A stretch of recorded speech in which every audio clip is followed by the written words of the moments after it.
Sometimes we forget why we're here. It's easy to fall off track. These help us remember. These battle scars don't look like they're faded, don't look like they're ever gone away. They ain't never gonna change. These battles. Growing up, I had a dream, something no one else could see. Tell me what it means when your faith is falling beneath your knees and you can't breathe. Everything you see reminds you of what you're not or something you won't be.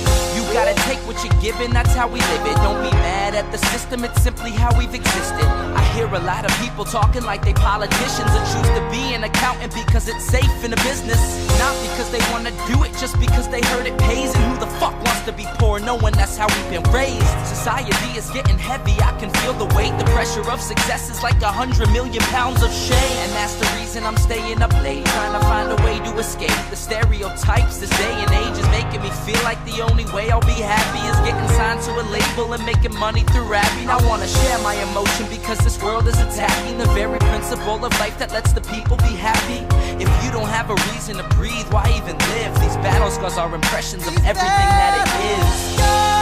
Don't look like they're faded, don't look like they're ever gone away. They ain't never gonna change. These battle scars don't look like they're faded, don't look like they're ever gone away. They ain't never gonna change. These battles. Now, if I had a voice that reached 100 million people, I'd tell them there's a reason that we're all created equal. Cause some decide to be great and some decide a sequel to an average person's life is simply what they want to be. So you make your decision, all I know is what I'm given. Won't define the life I lead or the way I dwell in existence. I've seen a greater image on the walls of where I'm living, and the words twisted and scripted remind me of something written. Faith is a gift that is given down to the people. If one believes it, one receives it. It's given if it is needed. Don't ever think you're trapped in a life that you never wanted. Your options are infinite, that's some mathematical logic. I'm not saying I'm a prophet, I'm speaking for what it's worth. These lyrics define my prayers and these battle scars on my church. Not saying I'm a prophet, I'm speaking for what it's worth. These lyrics define my prayers, these battle scars on my church.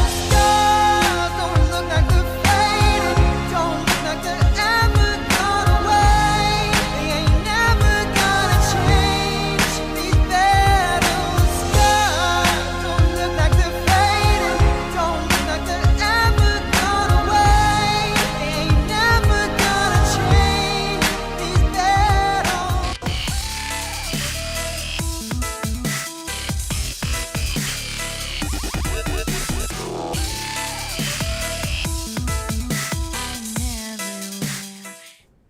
Hello, everyone, and came up with buy my merch. We're gonna get to that. Don't be so eager here, Ecam. Okay, I like starting off au naturel. Hello, everyone. I hope you're ready for the Liberty, okay? Because the LNC, in one way, did me a favor for these few weeks while I'm doing my appeal, because there ain't a damn thing they can do to me, and I am free as a bird. Free as a bird now, you know? Cue up Leonard Skinnerd. And yes, hello, LNC spies. I'm sure Hall Monitor Hogarth is here because she tried to access my campaign spreadsheet. It's not for you, lady. It's for ethical people. Okay? It is generally public, but corrupt bureaucrats not allowed. So I gladly just hit decline on your request. You're not one of my donors. And while generally, I don't care if it's non-donors who look at it, my campaign accountability spreadsheet is for my donors, and it's for ethical people, of which you are neither. Okay, just needed to say that. We've got a lot to cover tonight. And as you can tell, you know, I'm not a crying mess. I held my head up high because corrupt people are not going to bring me down ever, ever again. Yeah, Hall Monitor Hogarth is a great name because that is what she is, and I wish somebody would start a Twitter parody account because the character writes itself. I don't have time for that, but it would be so frickin' funny. Anyway, I've got a lot to cover, and I want this to be an interactive broadcast. And since, you know, they accused me of just being such a whore. Oh, great. I already got a super chat. I was going to whore for super chats, baby. And it was so funny. You know, I like reading, like, when people take things that are, like, done and funny, you know, and, like, take it so seriously, because somebody sent a transcript of something I said before, and then they put a timestamp X. She turned around and slapped her ass and said, "Kiss my libertarian ass." So let's do that again, shall we? Here's the timestamp for you, spies. Kiss my libertarian ass.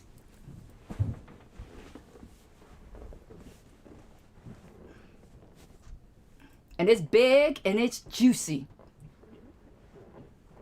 Okay. Let's see what we're going to cover today. Oh, are you ready? Because I'm ready. I intend upon getting nice and toasty. Those of you who have not watched the LNC meeting, the lynching, you need to watch it. Because I brought the fire. I wasn't going to give a presentation like that.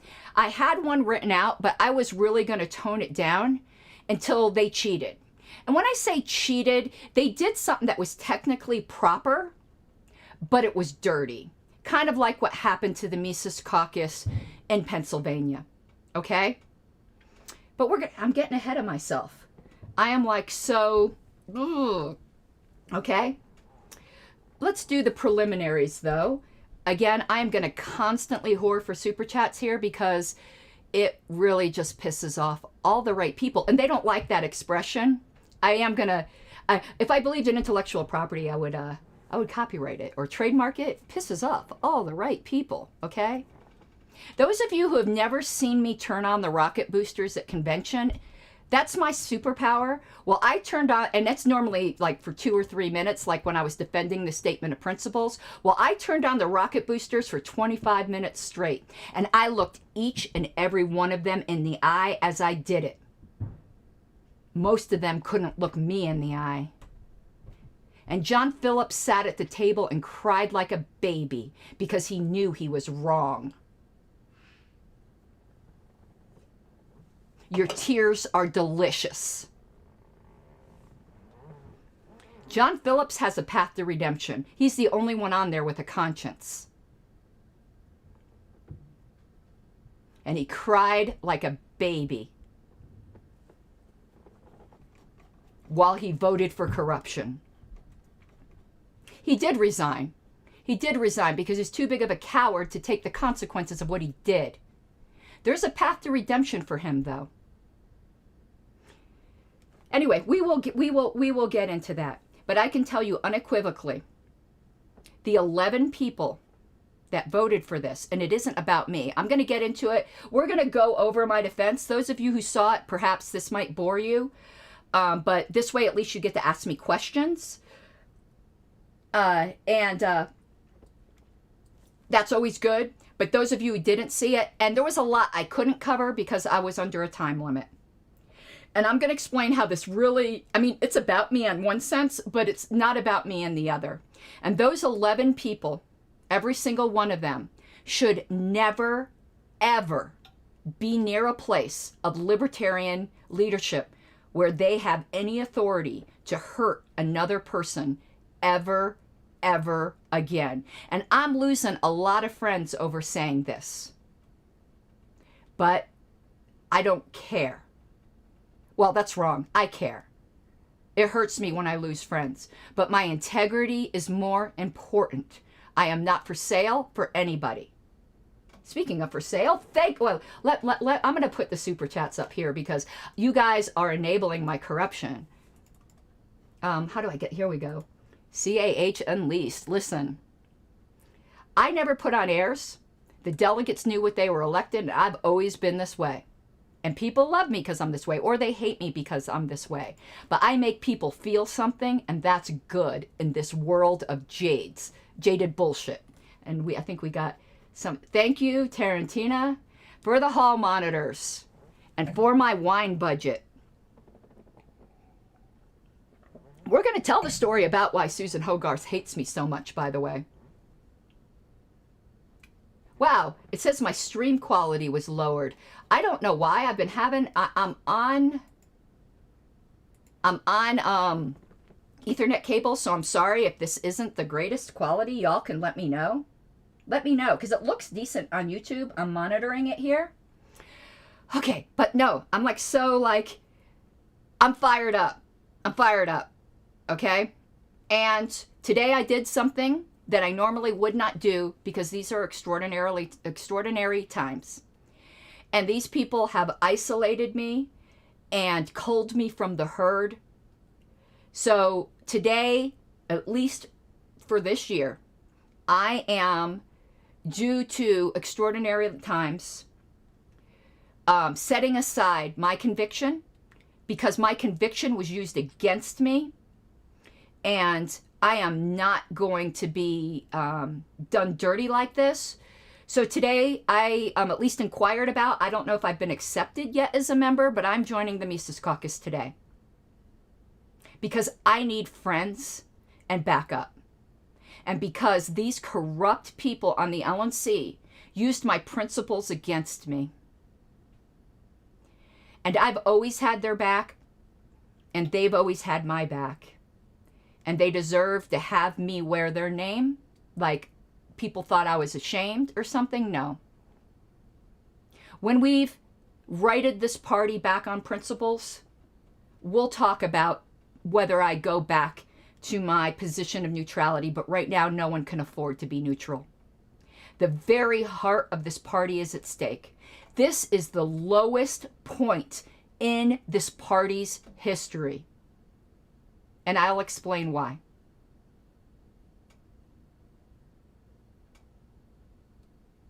And if anyone wants to drag me for that, they can.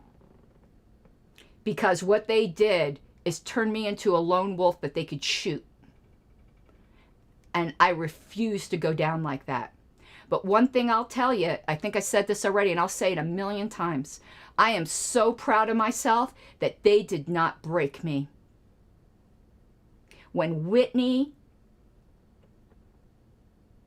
you know, for the past, since she was elected, I haven't been happy with the way she's been performing. But I was giving her the benefit of the doubt. Because that's what I do. You guys know how long I defended Nick Sarwark. And people think that's wrong of me. I think it's a feature, not a bug. I try to see the best in everyone until it's impossible to do so. Because I expect that kind of charity to me. Do unto others. She was so prejudiced against me the whole time. And whether or not she knew about the setup, I think she did. She certainly allowed it to happen. And I'm done. None of those people should be near a position of leadership. And you want to know what? This is going to cost me votes in Reno. Because she's very beloved in Texas. And she's probably a great chair in Texas. She should have stayed that. You cannot. Listen, there are. We'll get into it. We'll get into it. It hurts me. It hurts me because I like Whitney. And Whitney was on the right side for the convention gate in 2020. It hurts me. Out of all of those people, she's the one I respected the most. And I think she's an extraordinary woman. But I don't know what happened. I noticed a change in her. And when she voted, see, I want people to remember this. We should pull this up. On the New Hampshire disaffiliation thread, you want to know how she voted? And people forgot this, but this should be printed on flyers for Reno. I can see no reason to disaffiliate them, but I cannot bring myself to vote no. Disgusting. Disgusting. Unprincipled. Unprincipled.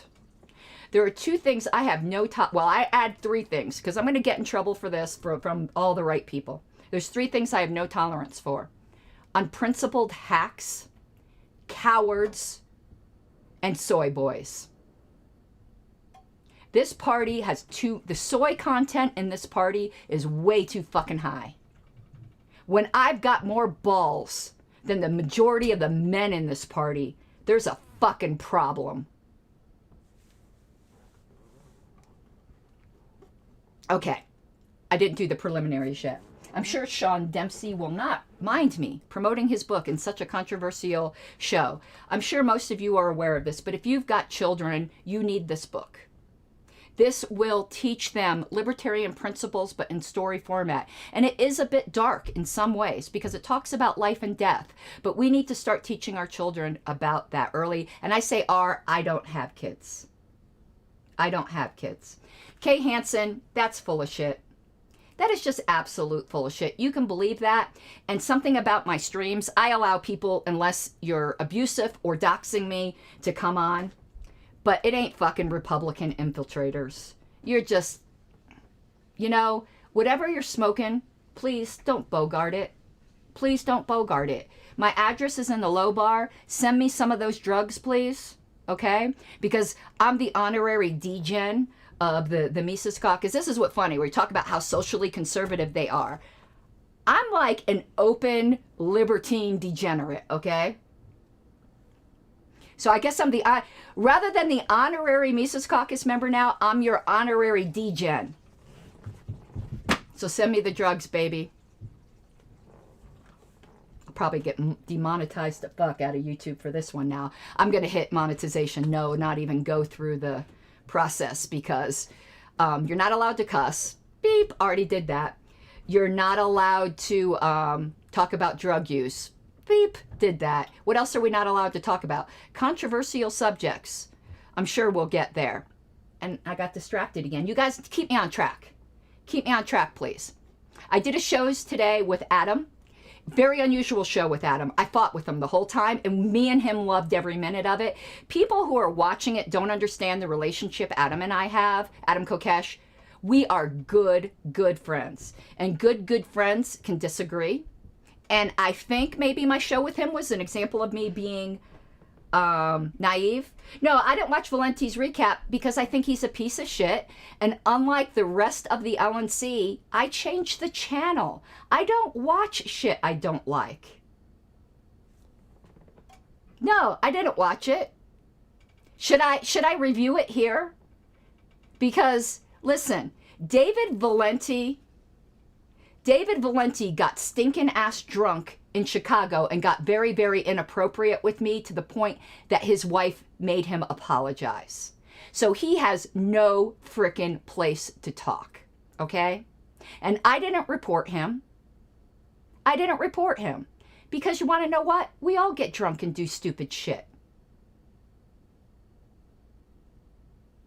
You know? But if he's acting holier than thou, go and remind him that his wife made him apologize for how inappropriate he was to me in Chicago, and he should resign for that. Go ahead, please. See if he denies it. I'll get on a fucking lie detector to prove it. Kay Hansen, bless your sweet little heart. You are driving my engagement, which drives my monetization. So ka-ching, I'm whoring. I'm a grifter. Would you all buy a t-shirt if I just put like shameless grifter on it? I love it. I love it. So no, I'm not going to watch Valenti. Okay? I'm not going to watch him. Valenti won't tell you that he was like, he used to call, he's gotten so many favors from me. You know, it's ridiculous. Let him do his sad little recap, okay? Unlike certain senators from Nebraska, when I don't like content, I ignore it. And here's the thing. I want to actually give kudos to Valenti. Well, he did whine to the LNC like a little bitch, but he did exactly what you do. When you don't like what I have to say or my version, you counter it through the free market. At least he did that instead of trying to, you know, pretend like, oh, he did. Oh, wait, you guys, I actually want to watch that recap now. Was he insulting to me? Like, was it inappropriate? Should he be removed for it? Should I make a stalker-esque little folder about him? Should I hire Matthew Buckman, ex-police officer, private investigator on the Libertarian National Committee, to make a little folder about him?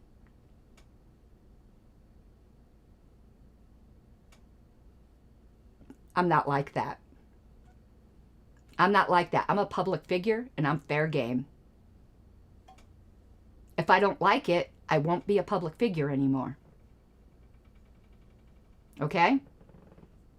But drunk ass David Valenti shooting his mouth off at the bar and making really like gross, like him, and I can't remember who was sitting next to me. I actually think it was TJ Ferreira, making jokes like, this isn't my joke, this is their joke. And you'll laugh, but listen, you're not allowed to laugh at these things anymore. You're not allowed to make jokes.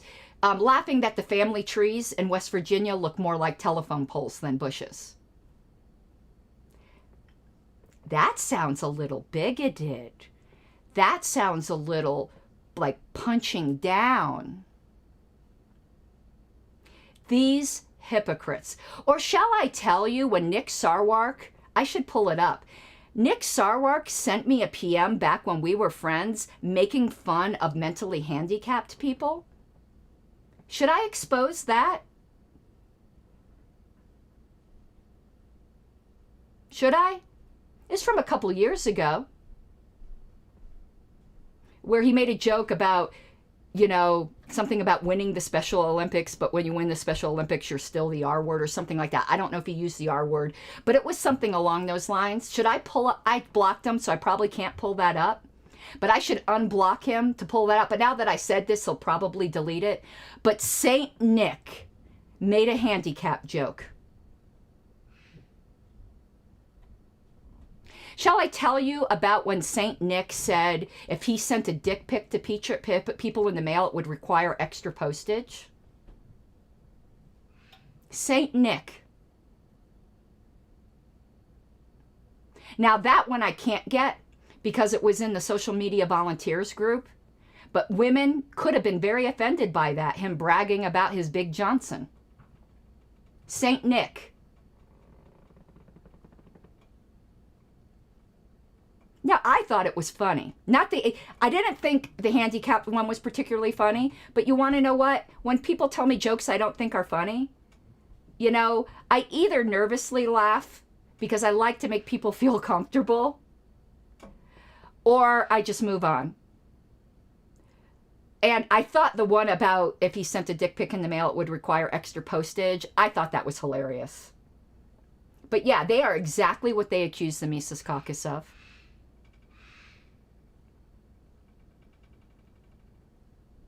So, these people aren't any better than anyone else. Okay? And I got sidetracked again. That's because I'm whoring for the super chats, baby. Okay, while I'm whoring, Patreon, here you go. Please support this work. It really fucking bothers them on the LNC that I'm a capitalist, I'm unemployed, and I'm trying to be a full-time liberty activist. You would think they want people on the LNC to be a full-time liberty activist.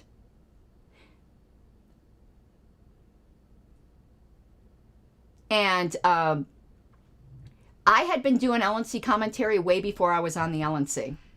That's how I got elected the first time, because I knew a lot about what was going on. All right, and my merch. I've only got 2 shirts in there now. I've got, I'm not showing you my tits, okay? Though if you paid me enough, I would. Right now, and I've got nice ones, I'll tell you, okay? I'm in the double letters, just so you know. My past name wasn't Dee Dee Warren for nothing. Okay. Mutacorum. All right, this is on my merch. Tiny URL / Pink Flame merch. Also is the Notice shirt. But I'm going to be making some more.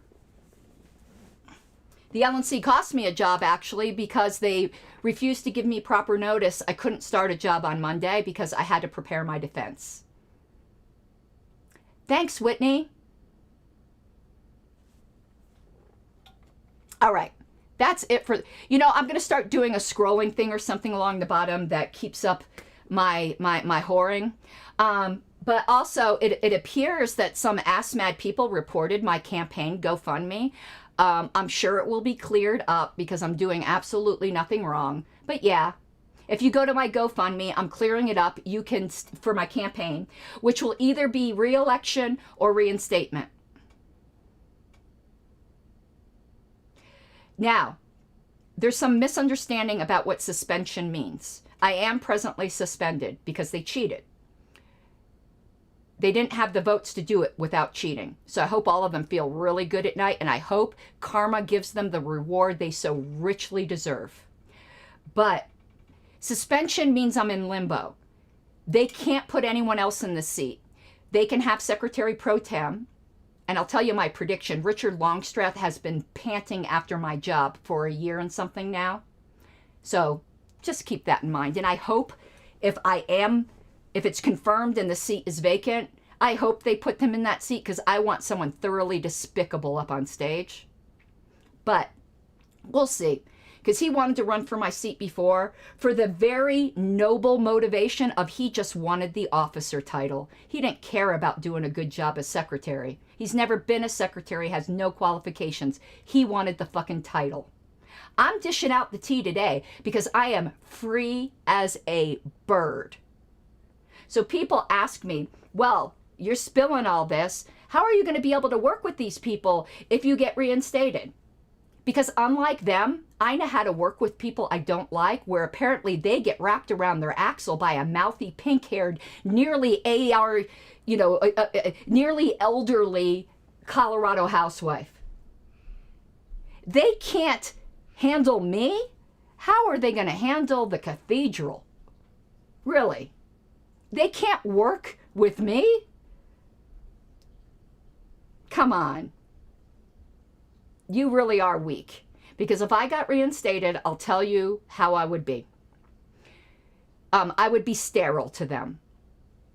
It would be just very blank professionalism.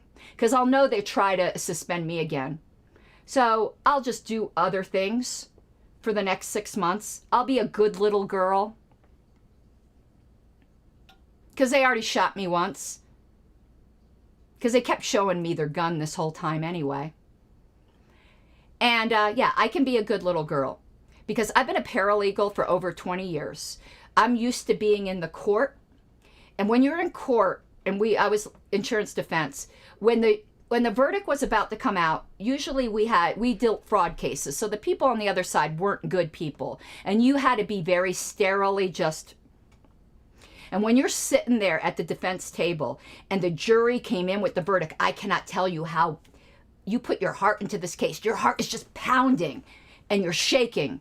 But when it's read, the judge will slap you like a bitch if you show any emotion, good or bad. So when you're sitting there, you got to be, and that's how I'll be.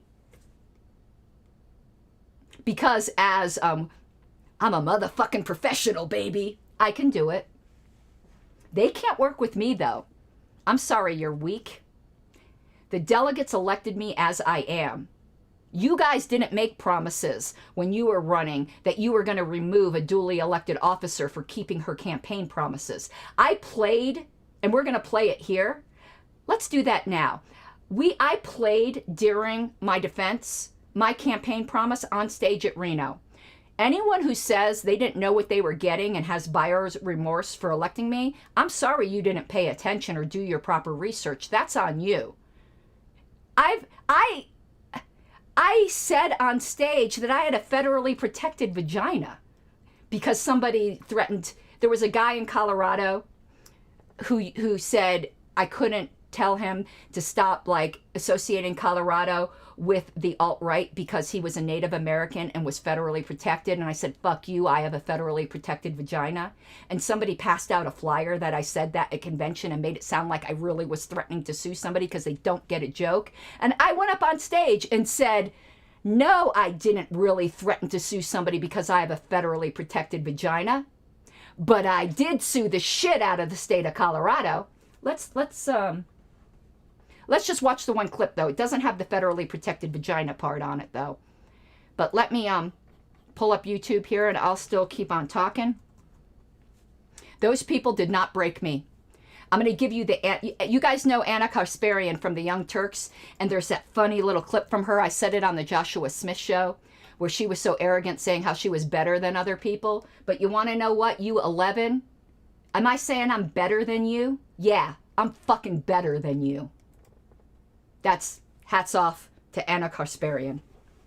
Oh, maybe I can find that clip too. Let me look up Anna. We're going to have a good time tonight. We're going to be here a while. If you want me to just shut up joking and get to more weighty things, let me know. But I'm having a good time right now, and I want a whore for the sweet, sweet YouTube dollars. Okay. Let's see if we can play Anna Kasparian here. You ready? If you guys haven't seen this clip, it's great. Right here. Okay, good. Let's hopefully... Oh, let me pull up... 1 second here. I want to pull up my volume settings because I want to make sure I have the audio for YouTube. 1 second. I know it shows the StreamYard thing, but 1 second. Sound effects, system audio. It looks like it'll play, but you guys will let me know. Okay, here we go. This is Anna Kasparian. That the people who get that rise out of, you know, attacking others, you know, putting other people down, those are miserable people, right? They're not happy people. And so this is how they get joy in their life. And I feel like if you see memes like that, or if you see people getting attacked, or if you will sit back and have no emotion when you see unarmed individuals getting shot and killed, well then, I mean, look, you're a sociopath. Right? And so I feel bad for you more than anything, right? And so if you want to attack me for being overly emotional or for passionately, you know, defending those who are defenseless, then go ahead, you can attack me all you want. But am I saying that I'm better than you? I guess I'm going a little further than you are. Yeah, I'm fucking better than you, okay? Much better than you. You are garbage, okay? If you get a rise out of attacking the powerless, you're garbage. And you can call me a social justice warrior. You can call me whatever the fuck you want. At this point, I don't give a shit, okay? That's it. That's who I am. And it is what it is. Okay, I don't like her, but that's fucking great. But let's go to my my YouTube channel. Hold on. Heroin trade. Oh, heroin. Look, You can send me some heroin if you want. Hold on. Lanfranchi was this. I'm He such was an idiot. You want to running know on what the I'm edge. doing? I'm hitting my broadcast screen to try to use the controls when I actually got to go to my desktop. So yeah, I'm fucking better than you. Susan Hogarth took one of my jokes seriously. Here was Susan, Hall Monitor Hogarth. And she said, I can't remember what it was, but she would like totally disrespect if we censored her. It was a joke, Susan, when I said if I got censored, I would gold plate it and fap to it. You want to know who that joke was referencing? Erin Adams, who said she masturbated to hate letters. Why aren't you censoring her? It was a joke. I'm sorry, you're a humorless sourpuss. Because, come on, that's funny. I think that's the first in the world of parliamentary stuffery when someone said, if you censor me, I'll gold plate it and fap to it. Okay. Let me find, what was it, nomination? Oh, whistleblower. I ran on a whistleblower campaign. Right here. Okay. Yeah, it was something stupid, and it was a joke. It was a joke. Do you think I want to be censored? That's embarrassing. I'm not like, listen, I have pride. I can tell you many things that I have upgraded and reformed, but all of that is irrelevant without our principles. All I have is my integrity. And you might not always agree with me, but nearly everyone who has ever been on the opposite side of an issue with me has never doubted that my position was never expediency or popularity. It was always what was right. You guys might forget a couple years ago when there was a secret clause in the Gary Johnson contract that would have been secret from you guys forever. I did the daring thing of moving to rescind the chair's signature on that contract. It was scarily. You must be fearless. And let me tell you, I will always expose what I see to be backroom shadiness and potential corruption in this party. And that's not always popular. Time. Okay. So, anyone who says they didn't know what I was all about, they weren't paying attention. Okay, oh, I don't want that. Hold on. I'm like so... Okay, Tammy Bruce, you gotta shut the hell up, bitch. Okay. So did I run on a whistleblower campaign? You're damn straight I ran on a whistleblower campaign, and I took the bullet for it. And I'd do it again. Was I perfect? No. But when people care more about the mistakes I may have made and going overboard and being overly emotional rather than what I actually pointed out, that's like saying, well, George Floyd did drugs, so he wasn't such a great person. Okay. Hypocrites. No, I wasn't perfect. That's why at the end I said if they wanted to censure me, I'd just accept it. I seconded the motion. Half of them should be censored too, but you want to know what? I own my shit. I haven't been perfect. Not at all. And I never will be, and neither will you. That's why I pointed out those things that Valenti did. Do I think he should be removed or punished for it? No. That's why I pointed out what Nick did. Well, he's just a flaming hypocrite. But I wasn't perfect, and I would have accepted the censure. But they didn't want that because they can't get, they wanted their blood. They wanted blood. But I kept my campaign promises, and your LNC removed me for it. And I know Susan and all them will say, you weren't removed for whistleblowing, but I'm going to prove that. We're going to pull up my defense. I think I'm done with the intro here. But I want to know when we're censuring Nick for getting in front of national press and saying eat a dick to everyone. Valerie, when are we going to censor your husband? He's running again, by the way. I have it on good authority. He's running on a return sanity. Epke needs to go back to the Republican Party. No one will say it. I'll say it. She doesn't understand the nap. You might not like me for it. But listen, you're not going to like everything I say. She's a treacherous, jealous person. And I'm sorry, I'm going to say it. Plenty of people won't say it.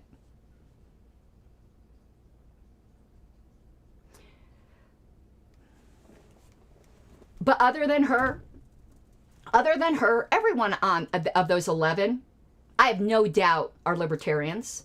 That's a very low bar, to be honest with you, to say they're people that believe in the non-aggression principle. So, that's a really low bar. But I don't doubt any of them are libertarians. They claimed I wasn't one, though. Make them own that. Make them say publicly. Make them own their shit, please. Because their charges claimed I wasn't a libertarian. I've got more libertarianism in my ass cheeks than most of them. And I've got some plentiful... Baby's got back. Let's just say that. Let's listen. Juicy. You see that? Juicy. I gotta wear apple bottom jeans and the boots with the fur. Shit. I just dropped my heater over because it's fucking cold. All right. She is a spineless hack. She's an unprincipled hack. I don't got nothing to lose now. I'm going to speak the truth.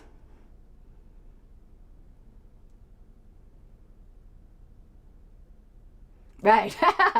Doc Sexy. Doc Sexy, I didn't play your theme song. Chicka wow wow. Okay. He's the only regular listener that's got his own sound effect. Okay? Y'all could, y'all could aspire to that. And death hasn't been, ooh, I'm watching my stream. I just saw me smack that ass. She turned around and gave that big booty a smack. I'm glad ass is in, man. That's all I can say. Whew, okay. Where was I? We're going to go through the charges now.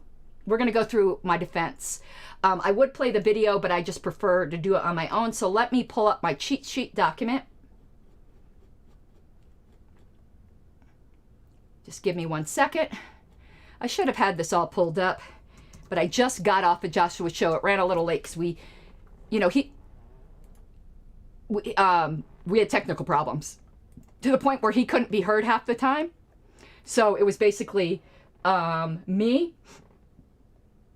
Oh, well, let me tell you something. When I appeal to the JC, I get to cross-examine people, and I might be able to get into the LPNH fiasco a little bit. I'm not so sure how much, but in an appeal, you get to throw everything at the wall. And what they'll let me enter, I don't know, but I get to cross-examine people in a JC appeal. Watch out, baby.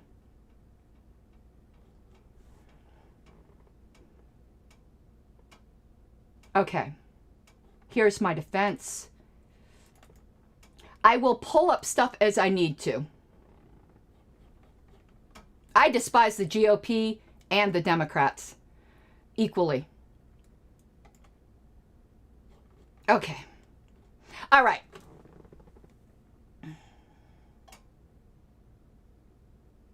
So I divided my defense into, I think it was 3 major categories. The first title was, well, let me tell you my strategy. I firmly believe, and guys, please interact with me. I know most of you are, but I know there's 43 people watching, and even if like 41 of them are LNC spies, don't be chicken. Show yourself, Susan. Aaron Adams comes in here and talks, so I'll, Justin, I tried to find out. You heard me. I tried to find out. So I divided my defense into major categories, and my main premise was, even if you believed I was guilty, you can't even get to that because the process was unclean. In law, and I love when people go, but this wasn't really a trial. Like, don't you think libertarians should hold themselves to even a higher standard? It's like, well, this wasn't this, so we could go to a lower standard? That's insane. Like, libertarians should voluntarily be holding themselves to a higher standard. Aaron Adams actually said, like Nick did, that he would support, who was it, Stalin or whatever, Hitler, if he was the LP candidate. Which one was it? You guys remind me. Aaron Adams actually said, if following our rules is immoral, we have to follow them. That's like cops saying, it's the law. I'm sorry, I'm throwing you in a rape cage. No, if this was Carol Moore, she'd be talking about my tits. Because Carol Moore is obsessed with my tits. I know a lot of people are, but, at least they're nice about it. Okay. So, it was Hitler or something like that, yeah. So that was the thrust of my argument. Arguing for the sake of argument that I am guilty of whatever it is they were charging me of, except for the few things that I brought out, mean tweets or whatever it was. It doesn't matter because the process is corrupt. And in law, there's a there's a concept called the fruit of the poisonous tree. So, like, say a criminal defendant was convicted, but the way the police got the evidence, or was on trial, this is before conviction, got the evidence, violated his rights, the evidence gets thrown out.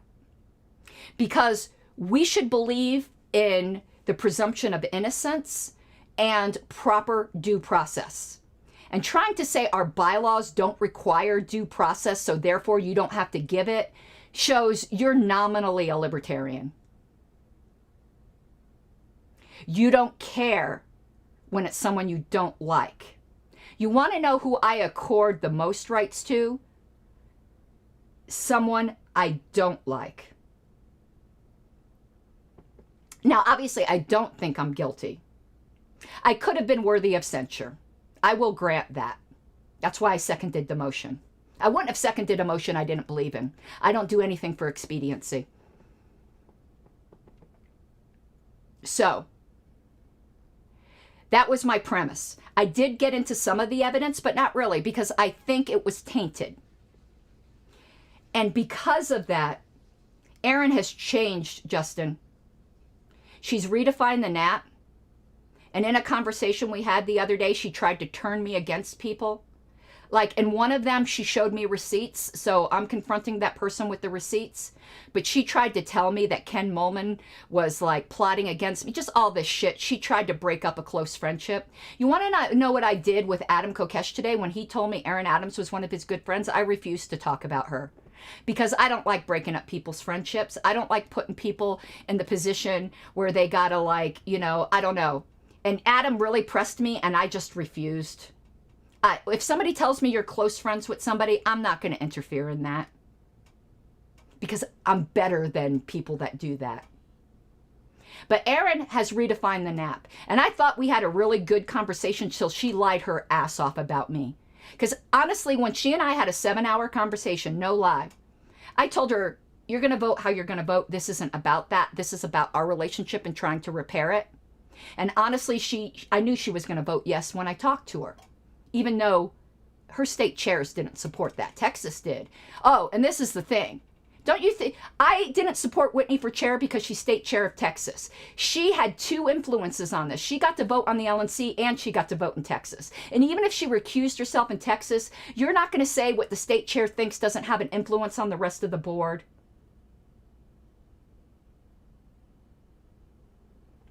I hear you, Justin. I felt the same way. I felt the same way. She's changed. People change. John Phillips has a path to redemption for me. Erin Adams doesn't.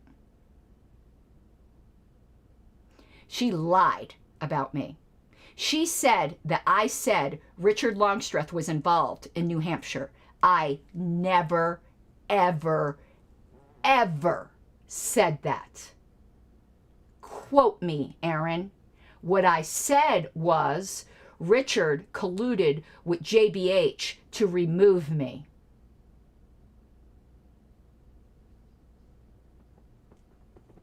That's not being involved in New Hampshire. That's being involved in the whistleblower cover-up. Richard Longstreth was not involved in the New Hampshire coup. And I've never claimed that. And Erin Adams, you lied.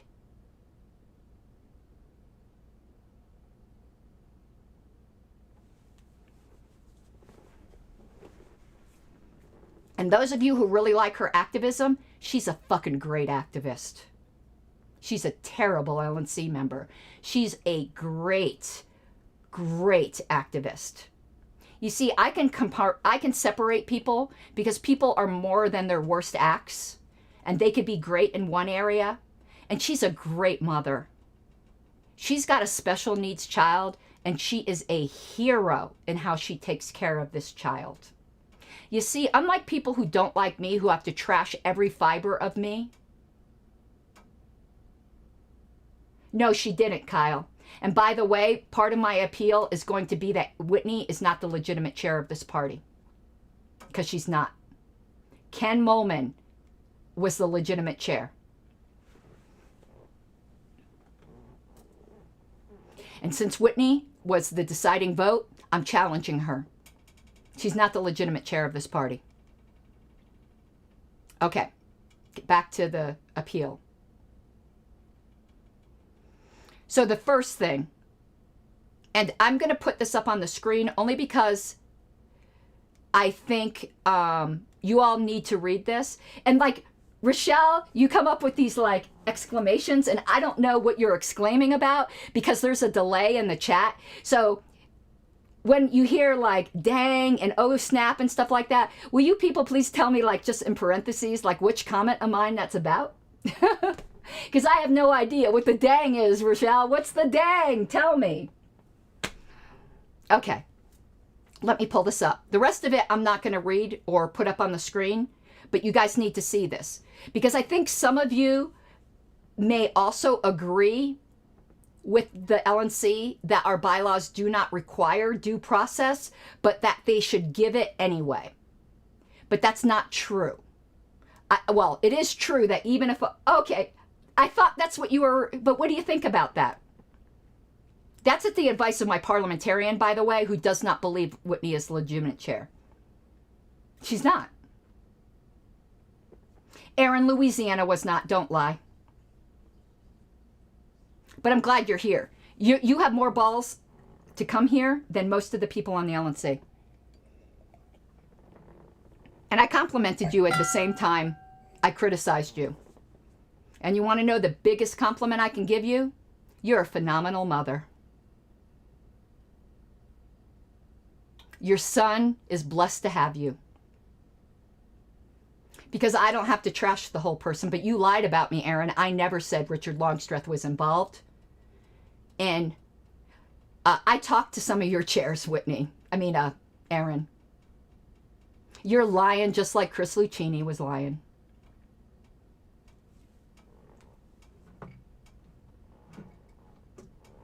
But anyway, you lied about Richard Longstreth. Your region chairs is your business. I even try to avoid commenting on that, so I'm not going to comment on it further, but I will comment on the Region 1 chairs. Because Lucchini lied like a rug. And Colorado's, I moved, and I hope they pass it, for Colorado to symbolically remove itself from Region 1. We really can't in reality, but we can symbolically say Chris Lucchini does not represent us. We love Alex Flores, but we want Ken to represent us because Ken will protect our data. So, and I believe Nevada's going to do the same thing. And I am also moving for Colorado to censure Chris Lucchini. I'm not calling for his removal, and I will vote against his removal because this party is tired of that. If people want to self-evacuate, that's their problem. But I will not support the removal of Chris Lucchini. Now, the rest of the Colorado board may disagree, but if a vote ever came up on the Colorado board for his removal, I would vote no. I also don't believe David Sexton should be removed for his slimeball move that Aaron Adams defended. Okay. Let me put this on screen. Issues that must be overcome before even one gets to the evidence or charges in this matter. This is important. This is due process. And I need to scroll up here 1 second.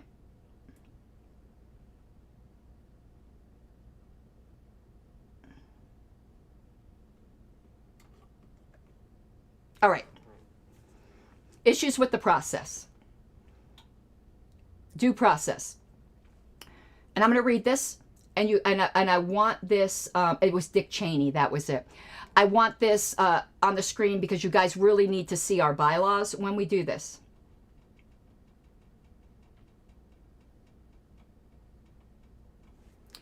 And the Region 2 chairs, it's their business. Region 2 is not my business. I can say somebody had to cheat to win, but Region 2's business is Region 2's business. And I'm glad to see opposition here. The people who come here have got more balls than the rest of them.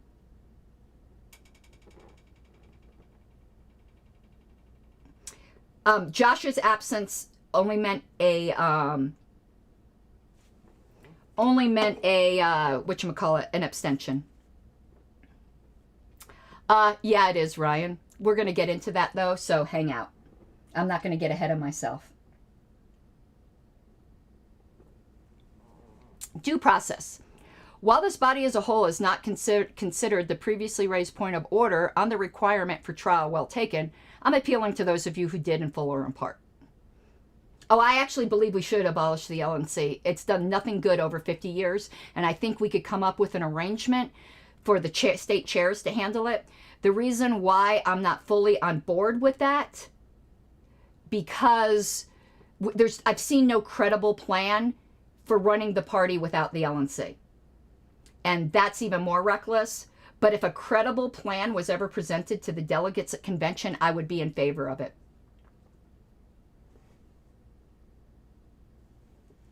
Aaron Adams, I also said you're a fantastic activist. I think you're a shitty LNC member, but you're a great fucking mom.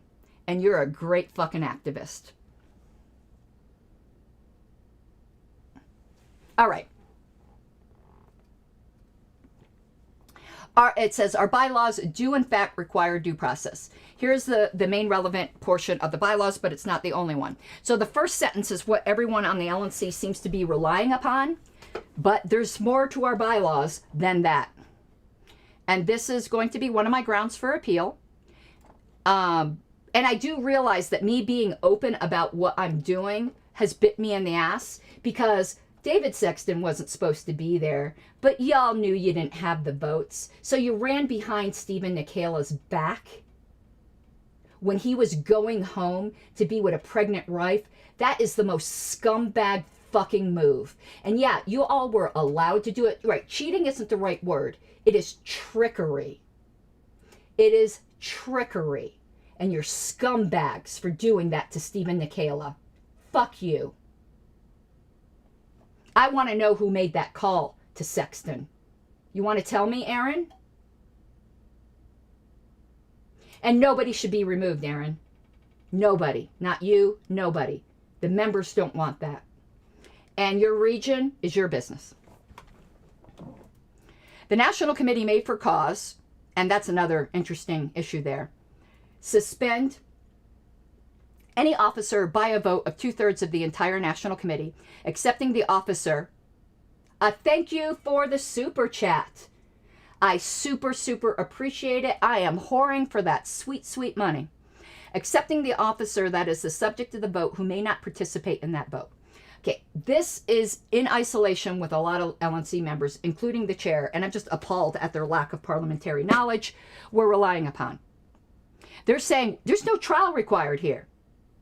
Silence isn't saying something, people.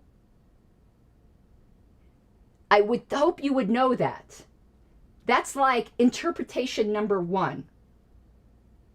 If this was just the sentence, okay, but it isn't. They're saying the silence here means that a trial is not required. This doesn't even mention anything about it. All it does is give you the authority to suspend for cause, which no one has denied, but you guys don't have cause, and the vote requirement. That is all this deals with. It is silent about a trial. You cannot deny people's due process right to, and you're probably right, well, not ever do, but have done so far, because I haven't been involved in Colorado, Kay Hansen. But ever, I'd like to see your crystal ball. Notice something with Kay Hansen. This is what a lot of my opponents do. Because they don't like me, they have to just shit on everything about me. I won't do that. I will find ways to compliment my opponents, because people are more than just one situation. So, Kay Hansen, you're a garbage person. All right. So there's that. So I'm going to read what I have to say here. The claim is made that the sentence, the National Committee Made for Cause, suspend any officer by a vote of 2/3 of the entire National Committee, accepting the officer that is the subject of the vote who may not participate in the vote, lays out the lays out the entire procedure for the LNC to suspend an officer. That's not correct either facially or substantively. This provision merely states the authority and the vote threshold. It is absolutely silent on the procedure. Another thing is certain, it does not prohibit a trial. It is additionally argued that since this provision later mentions a hearing before the Judicial Committee, this is the opportunity for a trial. This also fails. A fundamental principle of a trial is innocent until proven guilty. That means, obviously, that the burden of proof is not upon the accused. That is not the case in the Judicial Committee hearing, in which the burden of proof is reversed. At the hearing, the burden of persuasion is reversed. Excuse me, it shall rest upon the appellant. The appellant means the accused. At the Judicial Committee level, you're presumed guilty, not innocent. Any libertarian who claims that is the trial has what my dad would say is cut a nuts in the gaba, which means nuts and bolts in the head, which fundamentally is not a trial, but an appellate review. There is another provision to review, but just know this. Your LNC said my trial will be when I'm presumed guilty. Just get that through your head. That's gross as fuck. And you all ought to be ashamed of yourselves. And I hope you are dearly repaid by karma for that. There is another provision to review. This may seem like you don't need to, Aaron, you earned the compliments. You don't need to thank me for them. It's no skin off my nose to say the truth. This may seem like an arcane bit of parliamentary law, but it is long-standing and well understood. All right, here's RONAR, Robert's Rules of Order. I know this can make your eyes roll back in your head, but you need to pay attention.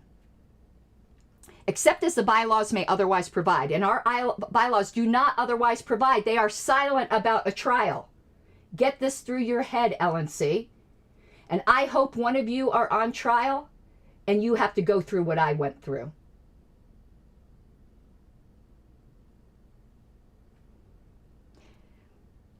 Any regularly elected officer, the precedent that Whitney was relying upon was not for an officer. It was for an at-large. I cannot believe the chair of the National Party did not notice that. Of a permanent society can be removed by office by the Society's Assembly as follows. Number 1, or bullet point number 1. There's 2 different paths here. If the bylaws provide that officers shall serve for blank number of years or until their successors are elected, the officer in question can be removed from office by adoption of a motion to do so. The vote required for adoption of this incidental main motion is A, 2/3 vote, B, a majority of vote when previous notice has been given, or a vote of the majority of the entire membership, any one of which will suffice. A motion to remove an officer from office is a question of privilege affecting the organization of the assembly, and so is the filling of a vacancy. Notice, you have to look at how the terms of office are defined in the bylaws. And perhaps you're correct, Aaron. I accept, I don't know why I believe you, because you lied about me. And you don't have a quote that I ever said Richard Longstreth was involved. And that also is a possibility, Aaron, that he saw it on the live feed. Absolutely conceded that that is a reasonable interpretation. He still went behind Steve Nikala's back, and that's a scumbag move. And those of you who supported it, rather than moving to postpone when Mr. Nikala could be there since he made it clear, is a scumbag move. I hope this happens to you. I probably will repent of saying that because I'm not a vengeful person, but right now, I hope that happens to you. Okay, next. However, if the bylaws provide that officers shall serve only a fixed term, such as for 2 years, which is not recommended, or if they provide that officers shall serve for X years and until their successors are elected, an officer can be removed from office only for cause. That is neglect of duty in office, which I have not done, or misconduct, which I have not done, in accordance with the procedures described in 63. That is, an investigating committee must be appointed, charges must be preferred, and a formal trial must be held. So how are our officer terms of office defined? Do we use the word or do we use the word and? Rochelle, that week, Libertarian Revolution is going to be upset with me, but that WikiLeaks, because I'm fair, that WikiLeaks dump means absolutely nothing when it comes to Nick. Nick had a relative who gave him a subscription to some like industry insider NSA thing magazine. You cannot help who gives you a gift subscription. I could give a gift subscription to Libertarian Revolution and he would end up being on that dump. Nick did not renew that subscription. I'm sorry, Nick is not CIA, NSA, or any of that. It's possible to just be a terrible person, okay?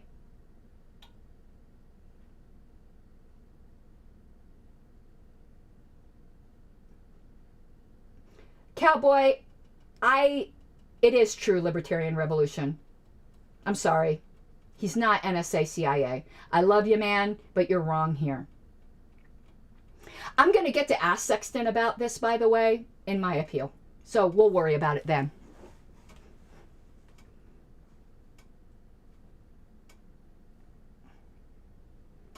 Hey, Jared, I count you now amongst those who have balls. I'm not going to continue the discussion, Libertarian. He does act like he's a Fed, but I think it's a complete distraction.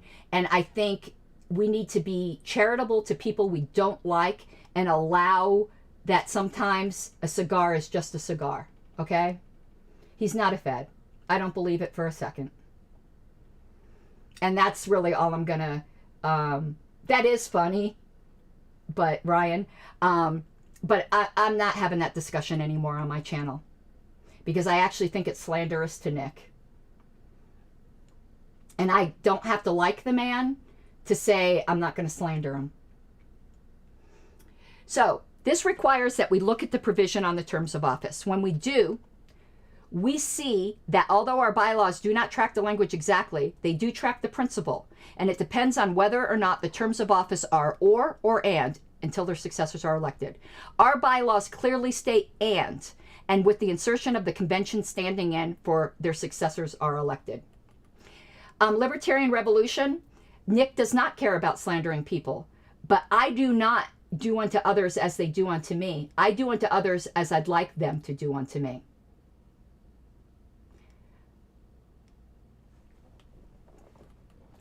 All right. Here's the bylaws provision. The National Committee shall take office immediately upon the close of the regular convention at which they are elected and, A&D, and serve until the final adjournment of the next regular convention. I am absolutely entitled to a trial, and you guys fucked me out of it. Fuck you.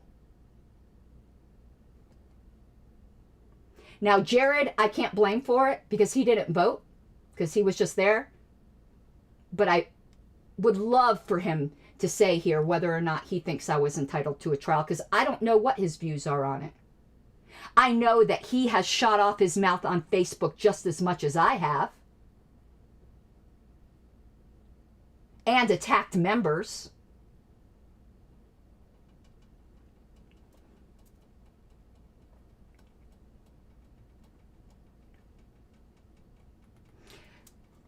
As such, a trial including all the procedures detailed in Rarner Section 63 are required, which also includes 30 days notice. All this aside, since the bylaws clearly do not prohibit a trial, what do libertarian principles require? Due process. We constantly advocate for expansive due process in the world. We must model that internally. With this denial of due process, it really does not matter what the evidence is. You must vote no or abstain. To do otherwise is unconscionable. This should be all I had to say. Any of you who voted for this, you're unconscionable. And I have no respect for you. None. As LNC members. You should never, ever, ever be in a position of authority again where you get to deny people due process. You are gross. How dare you? And I looked you in the eye when I said it. How dare you? I'm going to look you in the eye here again. And Jared, have the balls to say your position. How dare you? Aaron Adams. Fuck you. And Jared, come on. You have balls enough to be here. Have balls enough to say your position. Not in the removal, on the due process. Well, on the due process thing. I'd be very, very interested in that. I'm not running for chair. Holy fuck no. That's a nightmare. I've joked about it just to put the fear of God in people. Cowboy, I have said that, but that was really me just being like obnoxious. I haven't ruled it. Listen, Angela's not stepping aside. I am completely on the Angela train. She's not stepping aside. So I was just being my like obnoxious self when I said I would run if Angela stepped aside. I'm sure another very qualified candidate that I would approve of will be available. Let me put it to you this way. If Angela for some reason couldn't run for chair and there was no other qualified candidate, which I find very difficult to believe, that I could support, then I would. And I can easily say that because I think we're talking a 0.0000001% chance of that happening. I have no desire to chair this party. Of course, I want somebody to chair who has no desire to chair this party. I'm not a registered parliamentarian, Libertarian against lynching. I'm working on my registration. I'm not one yet. I may be. I just want to be accurate. Okay. That's all I'm going to show up on the screen, but we're going to get through the rest of my defense. But I should be able to stop right there. And no matter what you think of the evidence, right there, you should have voted no or abstain. And I don't care how much you cry. You fucked me up the ass.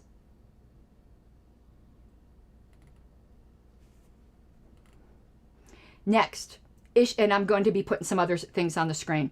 Next, issues with the background. Unclean hands. There were unclean hands throughout this whole thing, and you guys voted for it. Well, there's only one voting member in here. But I'm sure some of the other ones are watching.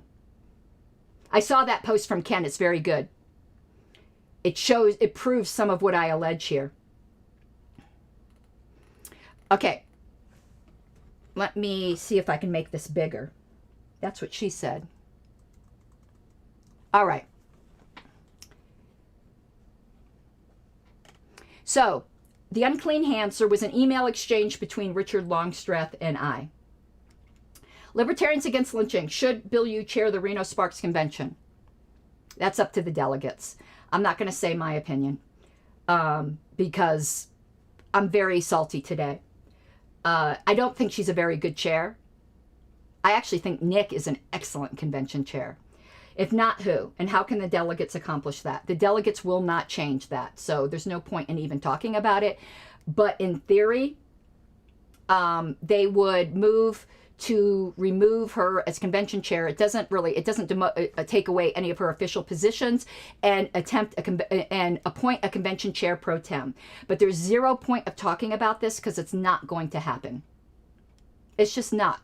When we're at convention, everyone feels kumbaya and all of that. They're not going to do that. So there's no point of that. So I had an email exchange with Richard Longstreth. Richard has a very bad habit when he gets cornered of having loose lips. He's a terrible conspirator to have on your side because he gets overly emotional and blabs. And that's what he did here. So let's pull this up. And I'm glad he did because I have receipts now of what I suspected. All right. Let me remove me from here because it's covering what I want to show you guys. Okay, here we go. This is what I wrote to Richard. And I highlighted, you can read the entire thing, but I highlighted the pertinent part. And I haven't gotten a super chat in a while, people. I'm feeling like you don't appreciate me. Part of this is just to annoy all the right people. So I said to Richard, and you can see it's from me to Richard with with Whitney CC'd, because Richard couldn't have a conversation alone with me. He had to tattle to the chair. But to Whitney's credit, she didn't interfere in this conversation. I'm not talking publicly about you as it concerns New Hampshire, and have not. This goes where, Aaron, this goes to prove your lie. I even said right to Richard, he wasn't involved in New Hampshire. You continue to pick fights with me on the public list. And I believe what, O'Donnell, I'll give you a crypto thing. I'll put it in, I need to put that in my show notes. I don't know why, but I appreciate the consideration. You continue to pick fights with me on the public list, and I believe what Phillips told me about a setup. I will publicly ask for help. Phillips called me on the phone, and he admits, though, he did it very inartfully. Kay Hansen, I'm a complete exhibitionist, so I would if my husband would allow me, but he won't allow me. I think I've talked him into letting me sell feet pictures, though, for you freaks who like the feet. All right. You continue to pick fights. Okay. Anyway, so John Phillips called me and said, you're being set up. Now, if John Phillips really believed I was being set up, that is pretty disgusting that he then ended up supporting this, okay? He knew they were setting me up. And he's just really ass mad because he was trying to give me advice, and I decided I didn't want to take it. So he got his fucking revenge. But he wasn't very clear on what he was telling me. And he admits that. But he's still very ass mad about it. So in response, Mr. Longstreth confirms this is the case and reveals something I did not know. This setup was going on for a year. His email is dated July 14th, 2021. What happened nearly a year prior to that? My election. Let that sink in. And I want you guys to let that sink in. Valerie Sarwark, and who probably Laura Epke, that whole group of little prags there, were trying to undo what the delegates did from the moment I was elected. This has nothing to do with my mean tweets. That's just an opportunity for them. You are fucking corrupt bastard if you voted to suspend me when you knew what they were doing. And Aaron, I know all about those meetings you guys had, and I know everything you said in them. Scumbag. People aren't as quiet as you think they are. And I know all about the unhinged signal messages you sent to people.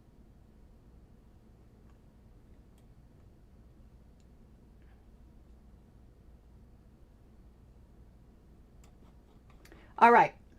Here's where I highlighted what Richard said. I believe what Phillips told you about a setup because I tried to stop it. Notice how Richard paints himself as a fucking hero. Fuck you. As he can verify. Well, Phillips never verified that, Richard Longstreth. Julian, I think that's the first super chat I ever got from you. You are such a doll.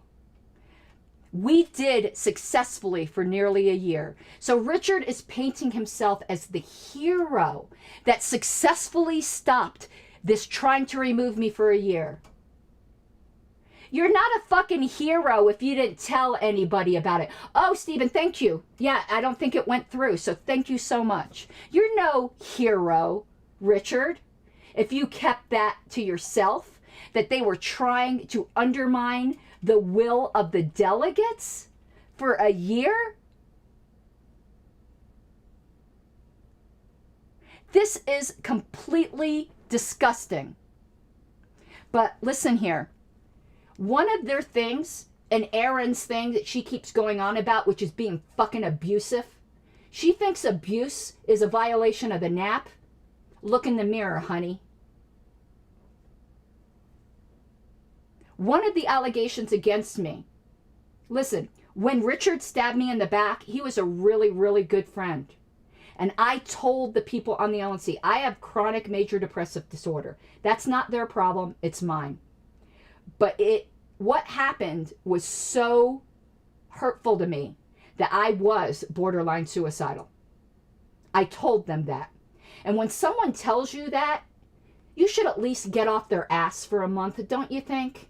That's only being a decent human being. Now, I got help when that happened. And as you guys can tell, I'm no longer in that place. But I was still in recovery from that for a while afterwards, as you would expect. And you guys wouldn't get off my ass. You even tried to remove me again. So I was super upset that people I thought were decent people were riding my ass. And I was very upset. And I got on my stream and said things up in my feels. Because you are morally reckless if you continue to goad a person who's in a vulnerable mental state, Aaron Adams. And you're fucking accusing me of bullicide or whatever the fuck it was. You did bully me when I was in my worst place of my life. And you are coming at me for saying something about it? Fuck you. But is Richard doing the same thing to me, Aaron Adams? Are you going to call for his suspension? I'm going to highlight right here. Oh, it's not coming, but you can see it right here. See where my thing is? And he accused me. Am I wanting him to commit suicide? Be consistent. He accused me of that, and he wasn't all up in his feels like I was. You guys drove me to the brink. And then you accuse me of bullying you? Fuck off. You're a terrible person. At least as an LNC member. My God, what's wrong with you people? You really just, fuck you. Back.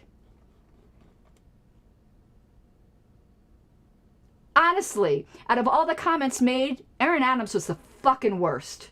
At least the other ones came from pure hate. I can respect pure hate that Epke has and Richard has.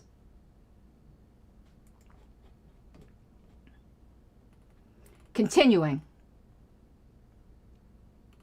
This is dirty. This is alone enough to vote no. But wait, there's more. At the time of the first motion to suspend, Ms. Epke publicly outlined her reasons to support the motion. And what were her top 4 reasons? Were they all the bad things I did? No.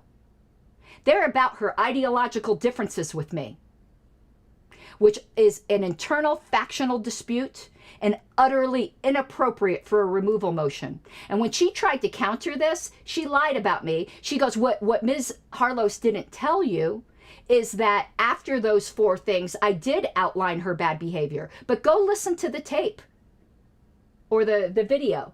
I did say that. And here's my script. I'm going to show you my script to show you that I had that down, and you can go listen for yourself. But I'm going to show you what she said. Her motivations for removing me were because I was a radical, and the fucking founder of the Radical Caucus voted for this. Corrupt. Corrupt. Here we go. Here's her top 4. Read it for yourself. I supported the motion to remove the secretary, not because I bear her any ill will bullshit, but because I believe that if we really want to see a world set free in our lifetime, that includes sex work, Miss Epke, we need to accept certain premises. Oh, so only people who accept your premises really want a world set free in their lifetimes. How arrogant can you be? But you're the former senator. I get it. And she just, look, things like, some people believe we ought to just scream about oppression at the top of our lungs, and there's a place for righteous indignation. Most people aren't even going to listen when we're yelling, and will just think we're crazy libertarians. I know you're embarrassed by radicals, Laura Epke, and I don't give a flying fuck. That's not a reason to remove somebody.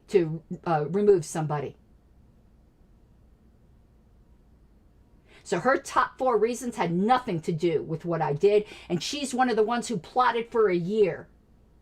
Aaron, yeah, you were. It might have been a signal meeting, okay? I believe there was a phone call, but isn't this slippery?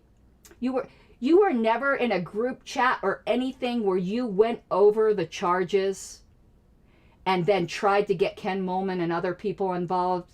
Come on. I know you're lying. I might be using the word meeting a little bit more loosely, but you know damn well what I mean.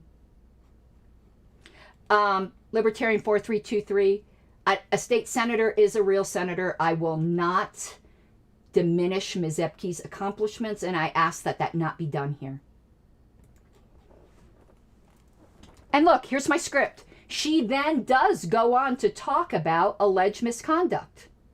She claims I never admitted that. Yeah, I did. I know, Michael, Aaron is being a politician here. I did not sleep with that woman type politician. It depends upon what is. The time to litigate those is through elections at convention, not through Tarantisha. I don't believe that. Aaron Adams is a fantastic activist. The time to litigate those is through elections at convention, not through exercising removal power to overcome the choice of the delegates. Phil Lemmy, I was too. I'm not going to diminish Laura Epke's accomplishments. There's no need to. Just like I won't diminish Aaron Adams' accomplishments. I think you're a very small person if you have to diminish the accomplishments of people because you don't like them or they did something gross. People are more than their worst moments. You absolutely cannot let a majority remove a minority voice because they don't like their ideology. Let's be clear and say the quiet part out loud. Ms. Epke, in her post, is admitting that she is desirous of removing me because I'm a radical, first and foremost. So you want to know why I say everyone else on the LNC, such as Aaron Adams and Susan Hogarth and Richard Longstreth, are radicals in name only? Because of this.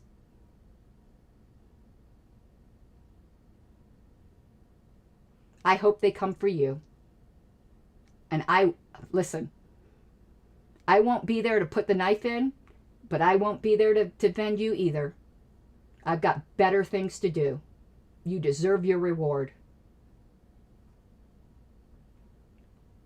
Other LNC misconduct. And I'll be switching to the screen when I need to show you stuff. And lobbying for votes to suspend me, Aaron Adams included. Multiple LNC members weaponized staff and attempted to pressure people by saying 4 staff members would resign if they did not vote yes on this motion.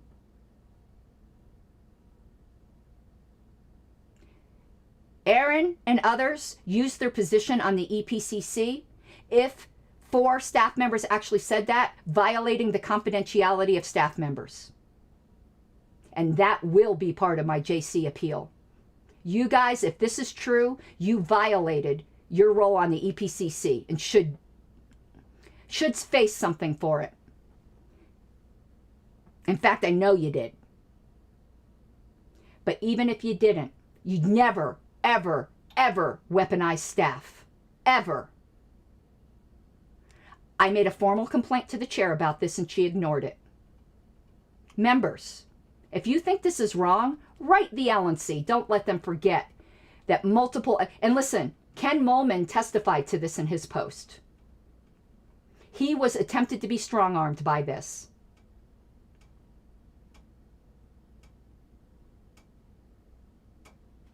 You're gross. And you should be disciplined for weaponizing staff. Fuck you. Staff deserves better than that. This is beyond appropriate. We have a wall between staff and internal politics. I call upon the chair to investigate, and I wrote her, and she did nothing. All complaints are supposed to be acknowledged and investigated per our policy manual. All complaints. She did not.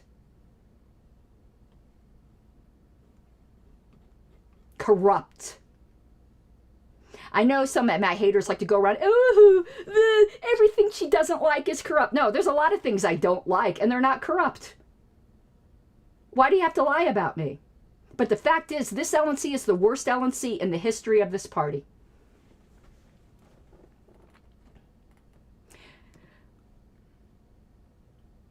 Libertarians against lynching. If staff weaponize themselves, they should lose their jobs.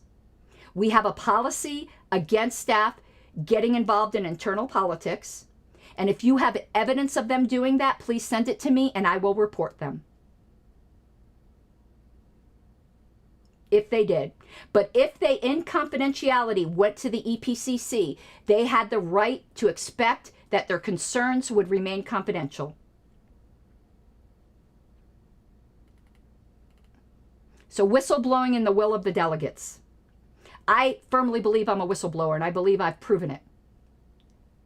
Punishing statements that are made in the context of a good faith belief that someone is whistleblowing is outrageous for any organization, but particularly a libertarian organization, because it has a chilling effect on future whistleblowers. You do not have to believe that I am one. All you have to believe is that I reasonably believe it, and so do others. And 1,200 emails to the LNC shows that others believe it. Fuck you.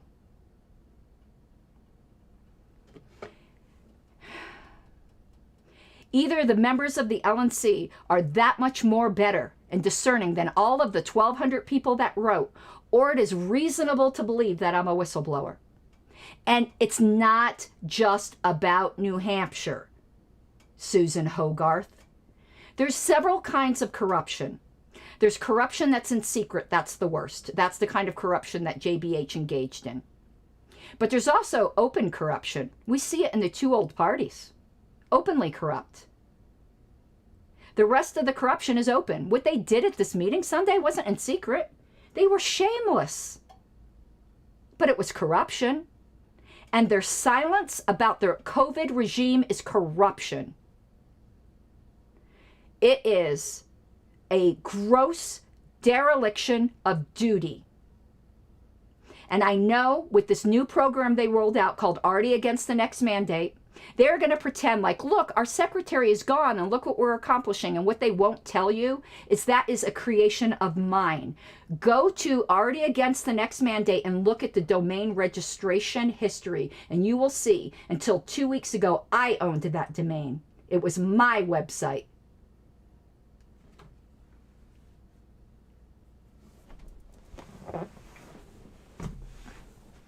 And I tried to give this all to the LNC back in January, and I had a fight for 5 minutes of agenda time.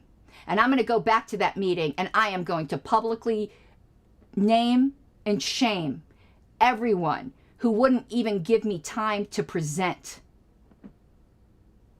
And then there was a pin drop. That is corruption. And this goes way back before New Hampshire. Yeah, Ryan, and whose name is on it?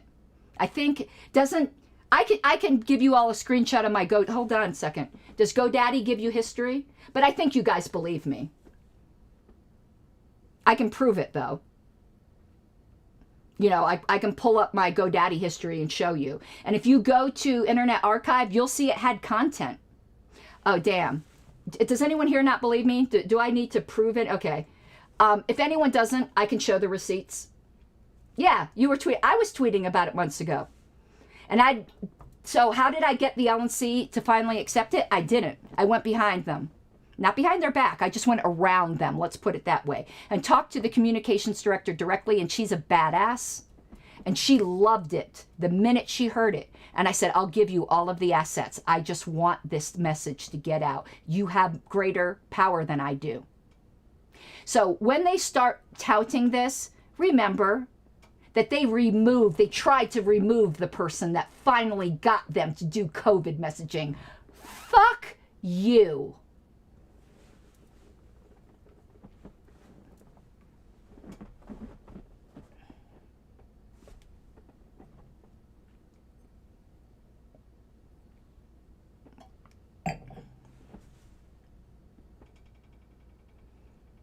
And by the way,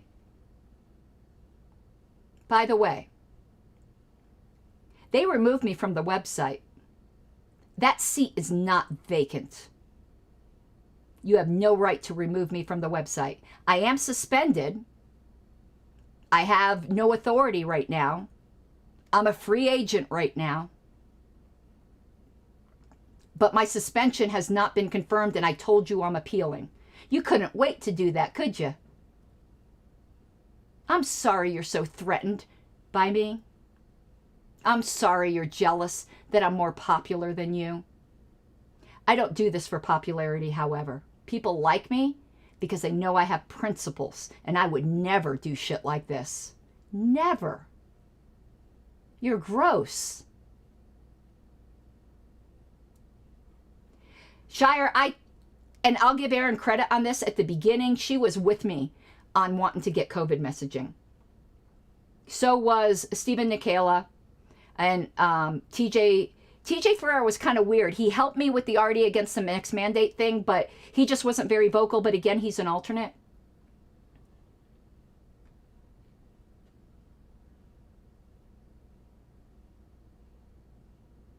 So I'm continuing. I was elected by a majority of the delegates on the first round. I ran explicitly on a whistleblower platform, which I showed you guys when I played the video. There's zero evidence that I'm different from what the delegates elected. The delegates did not elect me to make me easy to work with Susan Hogarth. Oh, and let me tell you the story of how we broke up. Friendships breaking up. I started mentioning it in January. I could pull up things. But, yeah. Stephen Nikela left the LNC meeting early because he has a pregnant wife who needed him. And what did his alternate do? Scumbag. You all, for countenancing that, are scumbags. But you want to know what? You're duly elected scumbags. And it will be taken care of at Reno.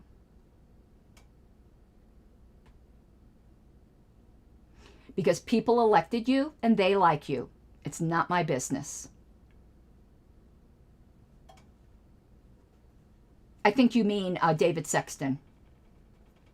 You all are just terrible people for allowing that to happen. You knew Stephen was a no vote. Fuck you. Fuck you. I hope similar shit happens to you. I really do. You deserve it. You're proud of yourselves. Fuck you. God, you're such terrible people. Oh my God.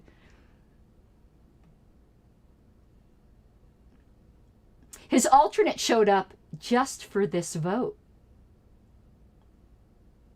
Nikela won't. Nikela is very like not wanting to stir waves. And I'm going to be real with you here. I love Stephen Nikela, but I do think he is doing me ugly by not filing a complaint. I think he owes me, but that's up to him. I won't hold a grudge. I won't hold a grudge. Because really, it's not Nikela's fault. It's the rest of you guys who allowed that to happen. That's fucking gross. You're just gross people. Oh, no. I wouldn't trust you to wipe my dog's ass.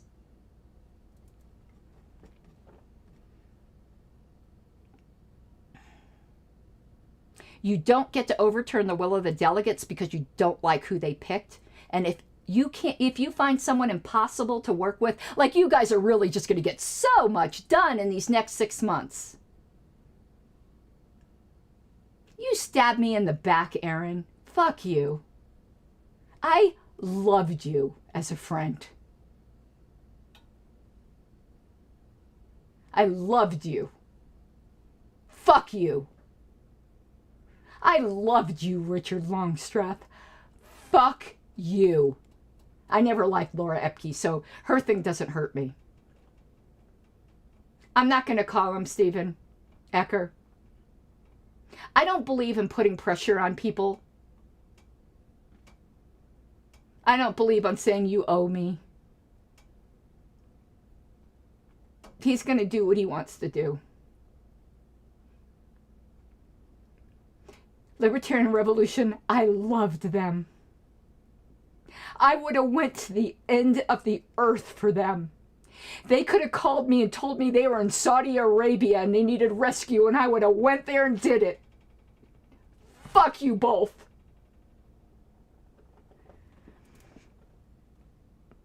I'm done crying for you. You don't deserve my tears.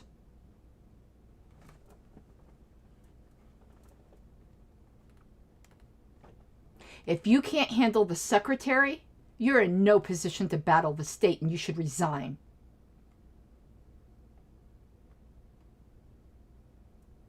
Phil says the beast has been unleashed. No, what happened is that you guys bullied someone who has a large voice, and I won't shut up. I hope you never harm anyone again. I loved both of you.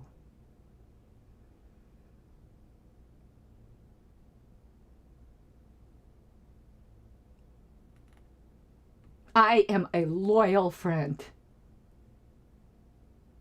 I will do anything for my friends. And you want to know? I have another loyal friend. You guys may have heard Mike C back there. I love that man. And he would never do this to me. I give my love too freely.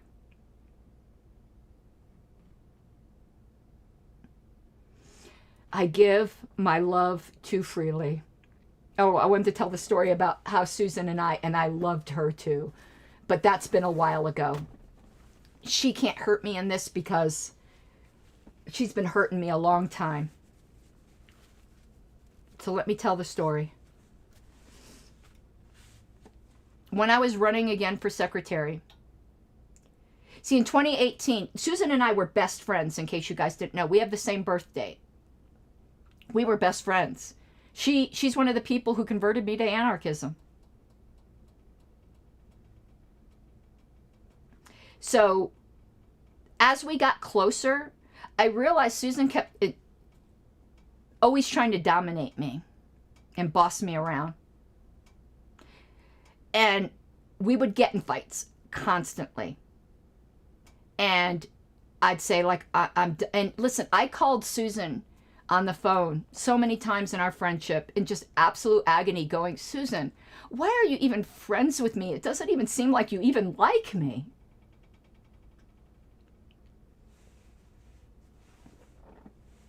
And then she'd write me on Facebook. I have her blocked, but I could probably pull up all these messages saying, I'm sorry I was such a bitch. These are her words. And we did this over and over and over again. My husband finally is like, sweetheart, this friendship is not good for you. You've cried more over Susan than you had over your ex-husband.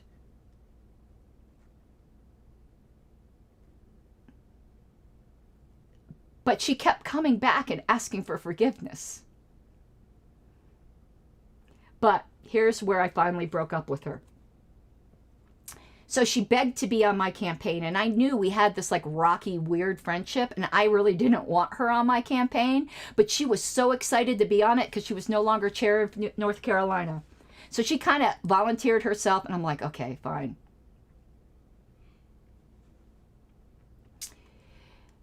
And then the whole COVID thing happened with the 2020 convention, and she didn't agree with my decisions. So while we're chatting on Facebook, right then, she sends me a Dear John letter on Slack. She sends me her resignation letter on Slack while we're talking. She didn't have the guts to tell me, like, to my virtual face. It wasn't even like in person. It was over Facebook Messenger. I'm on Facebook Messenger and I get a Slack notification. And I said, Susan, did you just send me a Dear John letter over Slack? And we broke up. And she's been vicious to me ever since. That's the thing. And Aaron blames me. Oh, you can't bring the personal into it. I'm trying to stay away from her. In the middle of a private debate, in a private list that the LNC shouldn't have, in the middle of a debate, she does this whole feigned concern for my mental health. Yeah, if you had concern for my mental health, you'd leave me the fuck alone. And, like, tries to digitally Baker Act me. I mean, that's the way I look at it. It was so fucking inappropriate. Because I told her, we are not close. You are not my friend. Stay out of my personal life. You don't care. I don't want you caring about my mental health. We're not friends. If you were really concerned, you would go to Ken Molman or someone that was actually my friend. So I filed a complaint against her for just complete intrusion into my private life. And Whitney asked me, what do I want done? I said, I just want her to leave me alone. I didn't want any discipline against her. I just want her to leave me alone.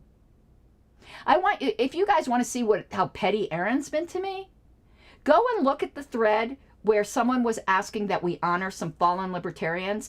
And I mentioned L. Neil Smith, and I did nothing wrong in that thread, and Aaron rides my ass at the end of it. Those two women have been horrible.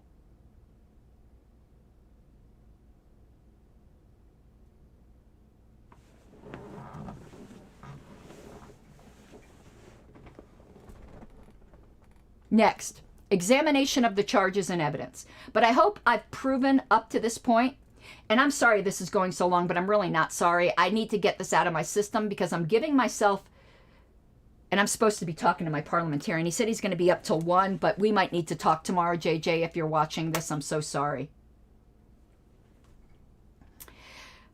We're not going to, crap. Let me text him, please. Just give me a moment.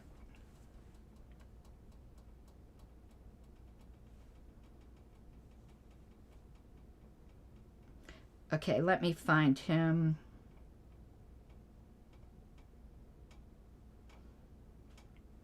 JJ. I am still live. I'll text you when I'm done.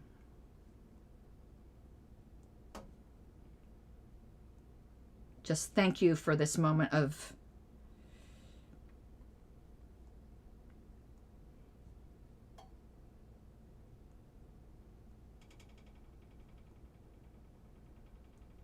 okay. Oh shit. He's writing me right now. Isn't that weird? We're on the same wavelength.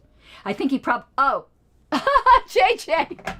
It's like Bloody Mary in the mirror. I call his name and he appears. Okay.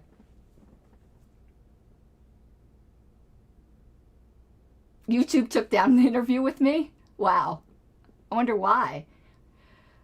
Well, we really got into it, but that's okay. I like arguing with Adam because he's such a doll baby. Okay, now, guys, we're getting to the good stuff, where they said I'm not a libertarian because I can't keep the membership pledge. This is the grossest part. And this is why I'm appealing, in part. And JJ, you're going to see a lot of what we need to talk about. The foundation of our party is our membership pledge. Aaron Adams and John Phillips, because I found out they were the architects of this, even though Aaron tried to tell me Ken Molman was. Ken wasn't the architect of this, Aaron. You lied to me. You tried to break up a close friendship of mine with Ken Molman. He did not do this. What Ken did say is, if she violated the NAP, I'd like to see the evidence. That's what he said. You tried to break up my friendship with Ken Molman. Well, you didn't succeed. I need more wine. No, Ken Molman asked for evidence. He did not write this part. That's what Aaron Adams told me, that Ken Molman wrote this, when it turns out she and John Phillips did.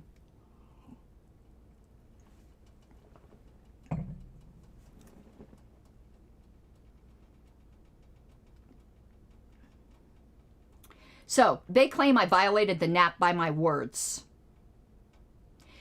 This is the highest governing body in the LP. If my conviction stands, they've just redefined the NAP. And this needs to be repudiated at convention. That's gross, Aaron. You can believe that the NAP refers to words, is your personal opinion. There's nothing wrong with that. But how dare you use that in a way that the party never intended, which is what you did. You were not elected to do that.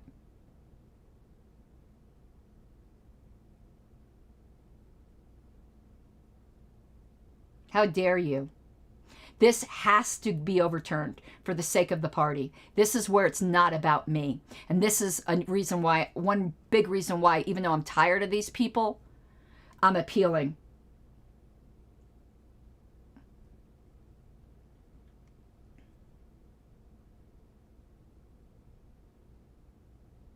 Libertarian Revolution, Aaron says he learned it from the live stream. That's a potential. And he learned it because I said it, because I don't sneak around people like these fuckers do. I don't have secret meetings where I'm plotting to remove one of them. Fuck you guys. Fuck every single one of you.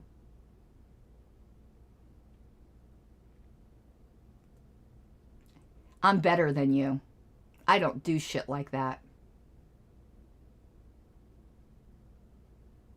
How do you live with yourself?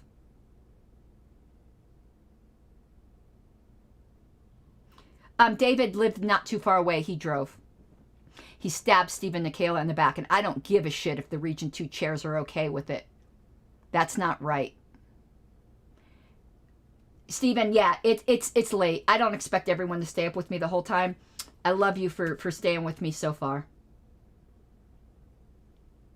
So most of you have violated the NAP.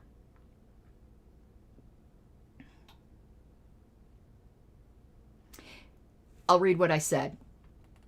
This is outrageous. I have given my opinions with support. Mere words are not violence. Aaron Adams says they are. I personally do not believe in libel laws. Your reputation is not property and you do not own it. But even if you do, we are all public figures. Tennessee, I think. Libertarian Revolution. This is not slander, and me saying my opinion on my own channels where fellow LNC members can simply change the channel is not harassment. Like if Aaron Adams finds anything I say here harassment, go away. Change the channel. You all publicly slandered me at this meeting. Cry me a river. This is incredibly chilling and punitive. If this suspension should pass, this LNC just fundamentally redefined the definition of the NAP and played right into the hands of those touting microaggressions and hate speech as crimes. As we celebrate our 50th anniversary, this would be an overthrow of our fundamental tenet. If anyone was libeled here, it is me by this accusation that I'm basically not fit to be a party member. Fuck you. Someone doesn't understand the NAP, and it's not me.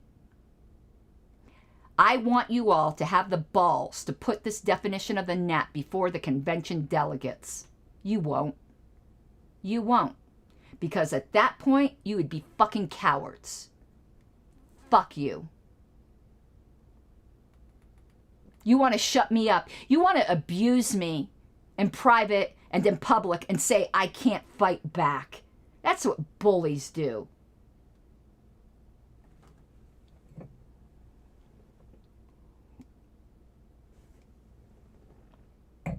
I'm here taking my case to the members.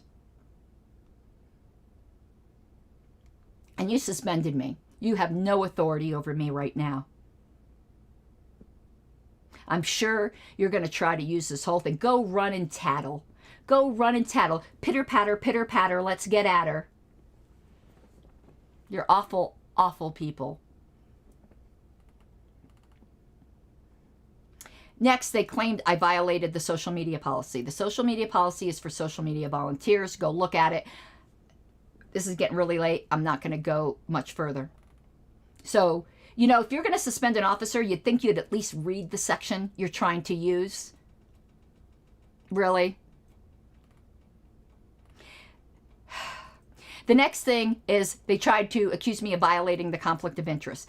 We need to read this because you'll see. Listen, they lied in their fucking accusations against me. How can you trust them? Let me pull this up. This is the conflict of interest section. You're allowed to monetize anything you want. You just have to disclose it. And I've always disclosed it. But I can tell you what other LNC members haven't disclosed. They haven't disclosed that they've gone to conventions and got hotel rooms and food and airfare paid for them. They have received things of value for virtue of their party position. So have I. I've disclosed it. They haven't. And John Phillips hoarded his knives while he was sitting at the LNC table. Do I think he did anything wrong? No. I hope his knives are wonderful, by the way. Those of you, let's go back to me, who are into that kind of thing, he's a shitty LNC member, but he's a great craftsman. And I understand you might not want to give him money because he's a shitty LNC member. I compartmentalize things like that. His craftsmanship is incredible, and I hope he makes a ton of money. But you fucking hypocrite. And here's the thing. I'm a performance artist. I always have been. This hair is part of my performance art. I was elected this way, and you don't like it. So you removed me. I can't imagine being such petty little bitches. And here's the thing. You didn't silence me by removing me. Actually, you did the Obi-Wan. Strike me down, and I shall be more powerful than ever. He did resign, Matt. Erin said she would too. I noticed she hasn't.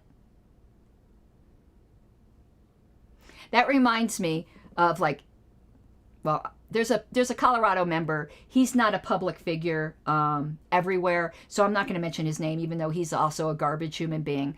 But he kept threatening to leave the party if I was elected. And he had the nerve to go up to Wayne and hold out his hand. But Wayne is a nice guy, so Wayne shook it and said, "Oh, I see you're still with the party." And he's like, "Yeah." And Wayne goes, "Another promise not kept. Erin, you promised to resign." Here's to keeping your word. You promised to resign no matter how the vote went.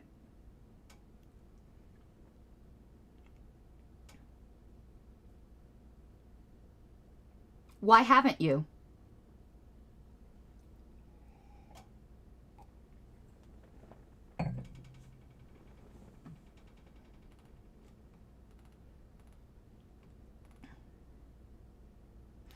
Next policy manual violation they cited was harassment and offensive behavior. All of them have engaged in offensive behavior, as I've said before. Erin Adams, John Phillips. Let me name all the ones who have, because some of them haven't. Valerie Sarwark, but in a very passive-aggressive bullshit way. Erin Adams, John Phillips. Definitely fucking David Valenti and Jared Hall. TJ hasn't. Whitney hasn't. Laura Epke hasn't. So that's 5. That was, she since, yeah, I know who you mean. She was from Florida. And her name is escaping me. She's either passed away, forgive me if she's still alive, or is in a nursing home. Nice, nice lady from Florida. David Sexton. Did I say him? I think I said him. So it's 5. Was it just 5? Who else? Matthew Buffman. That's 7. I think that's it. Oh, Richard Longstreth. That's 7. I was holding 6. No, his public posts are shit, Elastic Giraffe. He is always ragging on members. He does these passive-aggressive subtweets like, if you want the LNC's attention, you shouldn't do XXX. Members can write however they damn well please, Jared. Fuck you.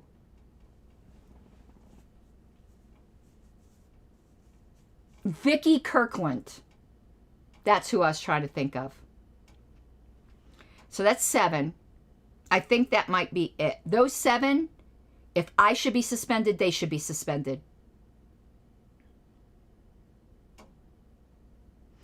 Offer Nave, it's because I'm giving me this week, but probably just today to talk about it. I'll only do updates. I have more important things to do. Colorado's about to undertake a huge petition drive.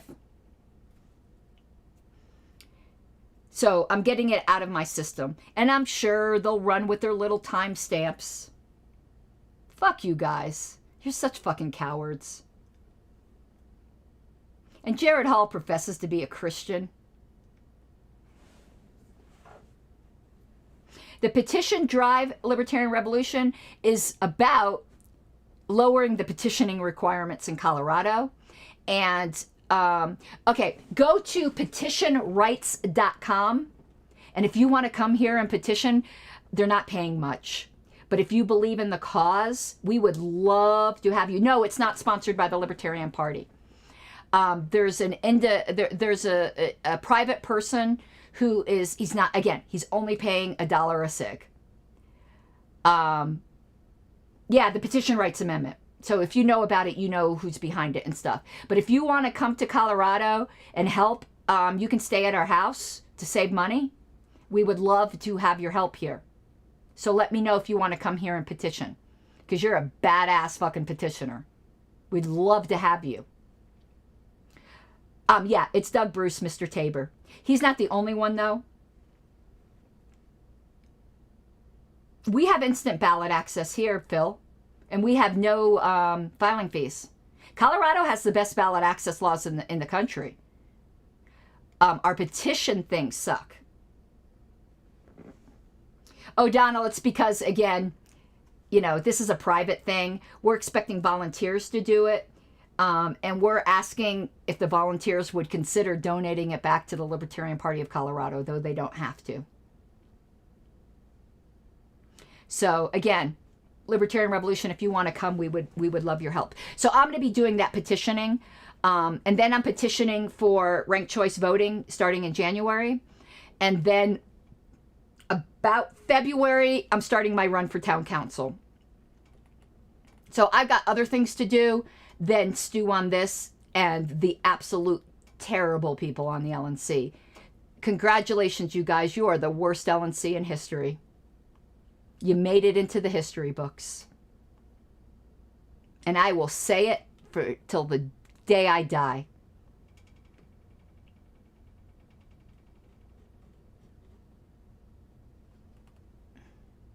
Okay, so the harassment and offensive behavior policy, that's the one they should have stuck with and just gave a couple posts as context. I still think they would have been wrong, but private investigator Buffman like obsessed upon me and creeped all over my social media. It's like fucking like Eminem Stan. Like I'm expecting, you know, him to write, "I'm your biggest fan." What a freak. But on the harassment and offensive behavior, there's a procedure to follow. And Aaron, I thought we were supposed to follow procedures. You told me, even if they're immoral. Hypocrite. Fucking hypocrite.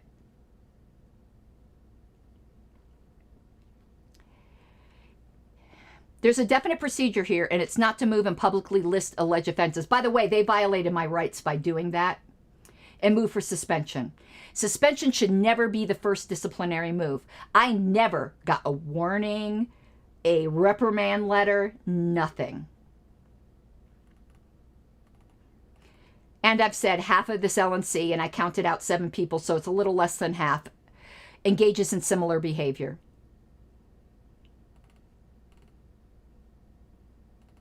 Oh, and I want to show you something Susan did. I'll show you in a minute. She did something publicly worse to me than I've ever done. And you guys, when are you going to move to remove Susan? Let me know, please.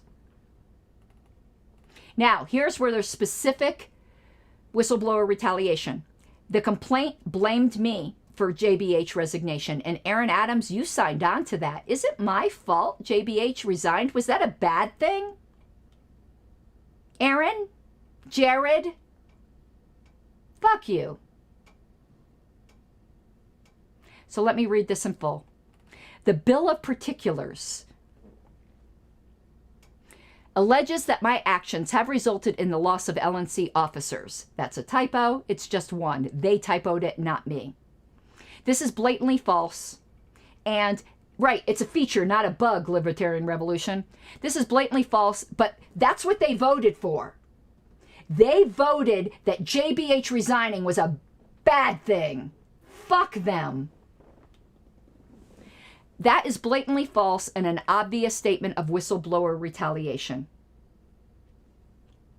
One officer has been lost, the chair, who engaged in corruption, and to which it is my sincere belief that many on the board did not wish to deal with it, and but for my actions. And this is the truth. While Joshua and Stephen Nikala did speak out, none of them spoke out the way I did. Joshua was dealing with his family, and it's just not in Stephen's nature to be like me. If there were just these 1 or 2 speaking out, the LNC would have just ignored it, and so would the party. But I was fucking relentless. They did not count on me being so fucking relentless, and that's why they want to remove me. Without me, they would have gotten, JBH would have gotten away with it, and you all know it. That's why I had to be suspended. I was relentless, and that's what Aaron got in my fucking ass for. Many on the LNC, including Aaron, who started going, this isn't getting us more free. What about brown people being killed overseas? We can care about more than one thing, Aaron Adams. Aaron, you tried to tell me you were doing another investigation. Well, I went back to what you said, and you started saying, I'm making a mountain out of a molehill, and there's bigger issues to talk about. Tell that to the people in fucking New Hampshire, Aaron Adams. Fuck you.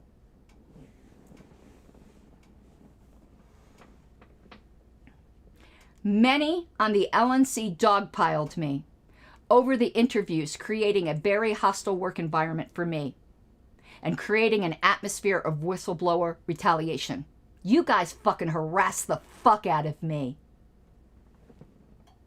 And you're saying I'm the harasser. That's what narcissistic abusers do. My ex accused me of cheating all the time, and guess who was cheating? Him. This happened in an internal thread, so I can't share it with you guys, but they can. Aaron, if you didn't do that, why don't you just share the thread? I started it. I give you permission. And we can see how the LNC treated me. We can see how you treated me. Unlike the Bill of Particulars, I will not violate confidentiality. This one accusation being included also poisons the whole process. I did not cause the resignation of JBH, and it is shameful to be accused of such with no word of his glee and obvious retaliation against me, to which no LNC member ever condemned. Fuck you.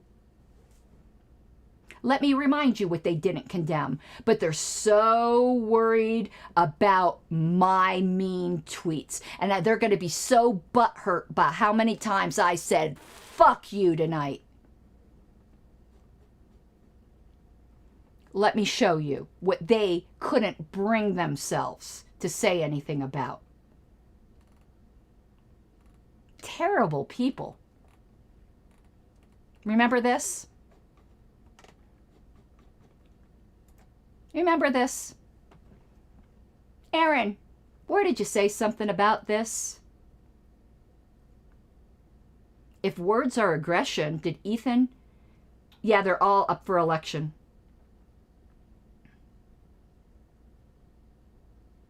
Yeah, we're going to get to that. They violated confidentiality in their bill of particulars, and I filed a formal complaint against that too. And Whitney Bill, you ignored it.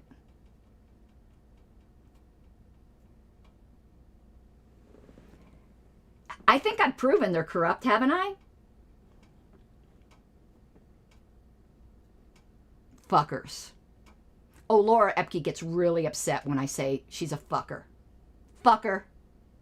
She's just really butthurt over what happened at Colorado, and she blames me when she should be blaming the current board at that time, because she got removed from a speaking slot because they tried to ramrod a convention agenda that would have prejudiced member submissions for bylaws and constitution. We did not remove her. That board fucked her over, but she blames me. Okay, continuing. The outgoing chair, while leaving, called me a person who runs cover for bigots. No one on the LNC condemned that either. No one on the LNC condemned Joe Bishop Hensman's resignation letter, in which he accused a wide swath of the party of being bigots. Fuck you. Cowards. Cowards. You take off your shirts and you have a yellow streak running up your fucking back.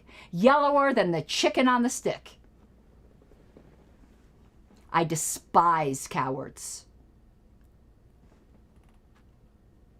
The same outgoing chair threatened to sue both me and Joshua for asking questions. And every single LNC member condemned that. No, wait, no one did.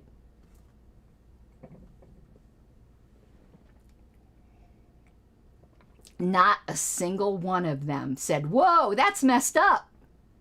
Not one of them. Not one. But I say something mean on Facebook, and they're all over it. Fuck you. Fuck you. I gotta find a clip. I might not be able to find it. You guys keep talking, and maybe I will interact with you guys. But there's a clip I want to find, because I want everyone to see this. See me, I love like popular culture. Like I really resonate with I don't know, movies and things like that, because I think they really like capture a lot of the human experience. And some, like I played Anna Kasparian, that was part of pop culture. So there's a clip from the show Rome that I just love. Let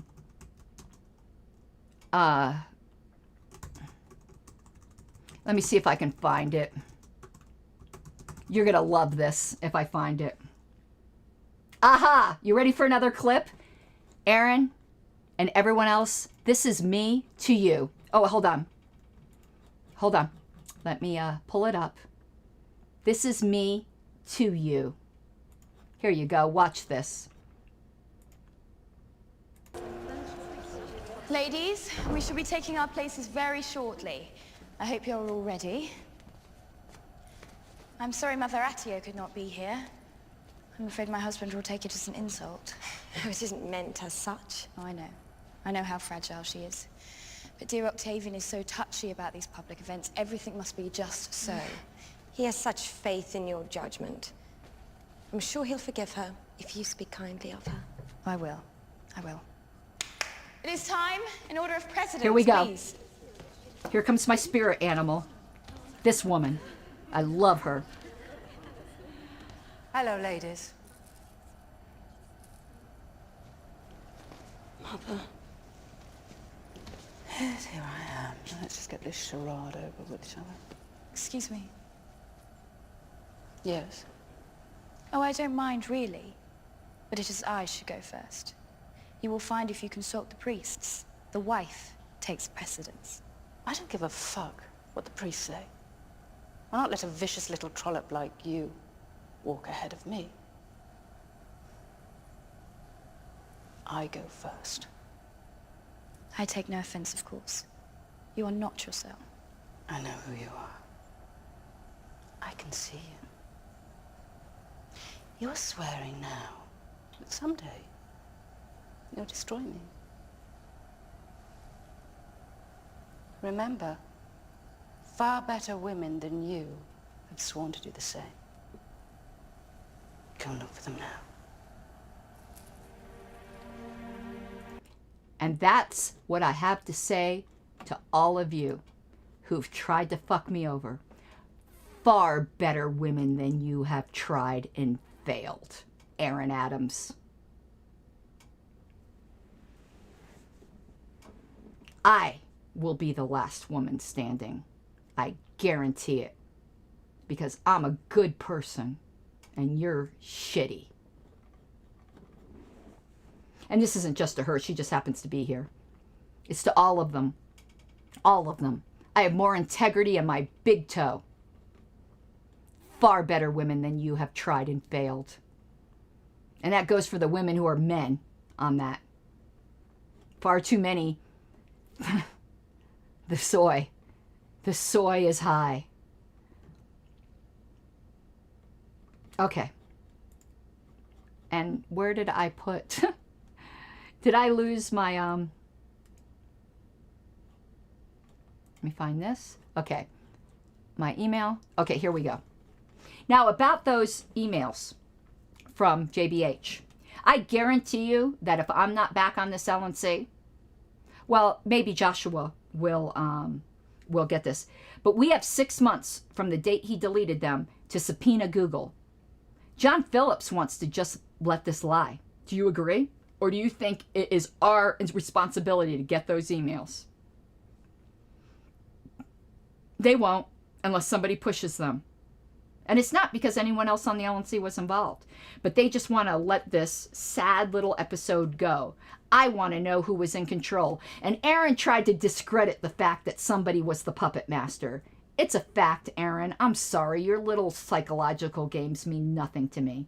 And I have a good idea now who it is, by the way. And they were coming for Colorado next.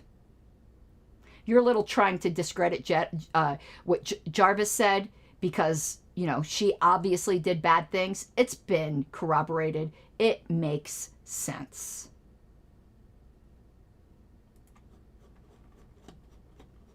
Shameful. Yes, I believe they can, Libertarian Revolution. The LNC won't do it, though.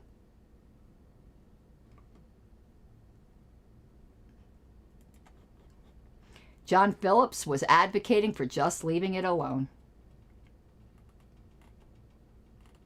All right. Alleged slander of multiple committee members. We're going to go through this quickly. They violated my confidentiality in expressing concerns about a committee member, which I have every right to do. That is abusive, Aaron Adams, and put me potentially in physical danger. Good job. Who's the bully now? Next thing. Alleged accusation of, forget that. I already dealt with that. They're upset because I said Matthew Buffman has abused me in the past. I meant abusive Facebook posts. He asked me what I meant, and I told him. Okay, here's where they get into more gross misconduct. They are punishing me for campaigning. Just let that sink in, please. This LNC is interfering in the internal elections, internal campaigning of a competitor. They are punishing me for campaigning. Erin Adams voted for it. She's here. I don't know why I'm picking on her now. It's because she's here. I'm going to stop that. It's just that she had the balls to be here. Susan Hogarth, Richard Longstreth, Laura Epke, all of them. All of the 11, including Whitney Bilyeu, who voted voted yes to punish me for campaigning. Let me show you the receipts, okay? I don't say shit I don't got receipts for. If I don't, I'll tell you it's my opinion or speculation. This is a fact. And 39 people are still here. Wow. Probably all LNC members. Okay. This was in the list of my crimes. Look, all I asked is, what is the Mises presence in Missouri this weekend? How the fuck is this wrong? Aaron, everyone, I almost picked on Ms. Adams again. This was in the list of crimes. This was me campaigning. I was going to go there. And Mises Caucus supports me. So I like to know who my supporters will be there. This is, what the hell? This is listed as falling within one of those categories of me doing wrong. Aaron, everyone, explain to me. You got a lot of explaining to do, Lucy. Okay, let's continue. And then I said, because I couldn't go, I wanted some stand-ins for me.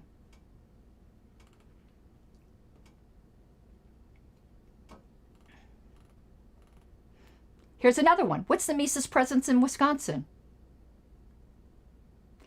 This was listed as one of my crimes. Explain this. These are campaign posts. I am visiting state conventions. I said here that I was endorsed by the Mises Caucus. I don't think that's official yet. I believe I will be endorsed by the Mises Caucus. I was endorsed in my last race. So I'm asking for my base to support me. What you have, as you can see, I'm reading right here from my statement. What you have is current LNC members, some of whom will be running, interfering in and punishing an internal candidate for campaigning. This is unethical to the max. It's unreal. Then they claim people left because of me. That's bullshit. People just leave for any. People come because of me. Some people leave because of me. But they're like, we lost large donors. Okay, who's whoring for the money now? Who can be bought? Who can be bought? I can't be bought, but apparently you can be bought. You think you can overrun. Listen to what this actually means. If a large donor doesn't like your choice of an officer, they can be removed if the large donor threatens to stop donating. That's what they said. I'm saying the quiet part out loud. I know. Libertarian Revolution, you get it. And every single person who voted for this, you guys should be still writing the LNC right now, please. And bringing up some of these points. Susan Hogarth will write you up. Nah, nah, nah, nah, nah. I can't get along with her. We get nothing done. That's your problem, Susan. Nobody gets along with you. I don't know who the large donor is. They were too scared to name names.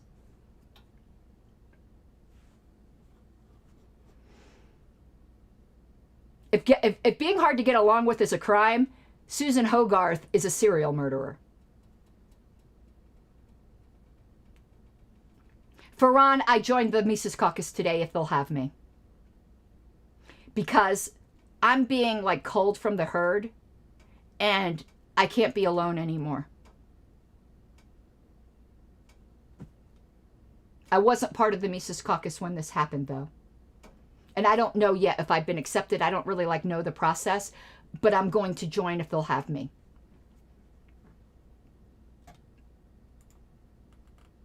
Okay, next. Allegation that I recklessly harmed the reputation of the party. No, you guys harmed the reputation of the party by refusing to speak out against COVID and not wanting to uncover the New Hampshire corruption, you blind fucking guides.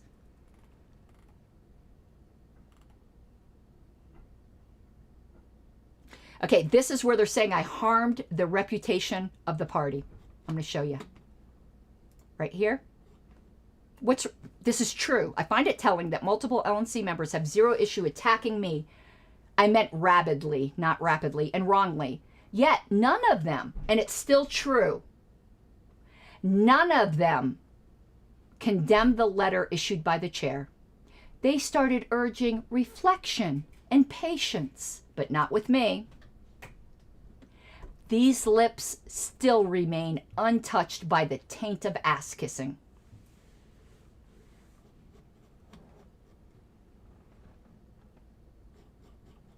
Motherfuckers. And here's more. It is my view that the attempted coup in New Hampshire and everything associated with it is the most pernicious scandal in the party's history, which makes the relatively blasé attitude of the LNC other than Joshua and I wantonly irresponsible. This is one of my crimes, people. This is one of my crimes. Let me tell you what they don't like. They wanted to keep this behind closed doors, and I am a good kind of populist. I took it to you guys, the unwashed masses who aren't supposed to know about this shit. Well, I'm telling you, because I'm one of the hoi polloi just like you. Yeah, Veron, this is my crime. I'm glad you people here are getting it, because the LNC members just sat there with blank looks in their face while I said it to their face. Libertarian revolution, it is. It's the worst. It just was... It was snipped quickly because of me. Here we go. This is also one of my crimes. Today, I learned more information on the New Hampshire issue, and the conspiracy is far deeper than I expected. This is when I learned there was a puppet master. I gave the information to the acting LNC chair. I am reeling from the implications. The implications were that Colorado and Nevada were next. Everyone voting yes on suspending me, even if they honestly believe this decorum stuff is going to look like a dirtbag in the history of this party. This was one of my crimes. They're punishing me for this. And everyone, they voted for it. Next. There's an LNC member yucking it up with the former chair on Facebook, acting like it's all my fault. That I shouldn't have investigated New Hampshire. A corrupt fucking chair. How fucking gross is that? That, I believe, was either David Valenti or Jared Hall. Valerie Sarwark is constantly laughing at the fact that I think I'm a whistleblower. Next. When I asked Susan for an example of what she was convicting me on, she produced this. Because one cannot be riling mad that the LNC chair assisted in the coup of an affiliate.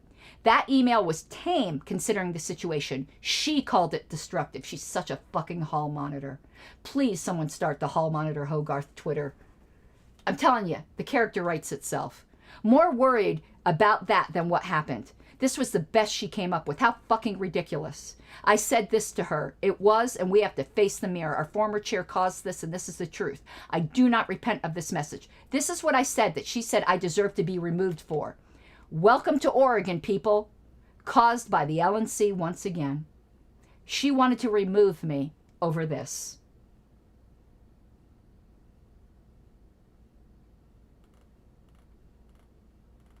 Okay, next. They also want to remove me over this. Let this sink in. The LNC has spent more time talking about how I am indecorous than they spent on the COVID regime by a factor of 10 and don't even have the grace to be ashamed. This is 100% true, and they're punishing me for it. They ruined the reputation of this party. Listen, I am redeeming it. Because in the Democrats and Republicans, you wouldn't have an officer who would dare to do what I'm doing. In the future, if my suspension isn't overturned, we won't.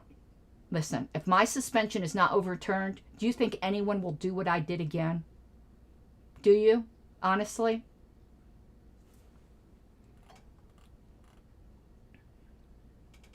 Okay, that one... It's still, look at me, their utter lack of fucking responses to the COVID crisis. Okay? It's true. And here's me. This country is so fucked.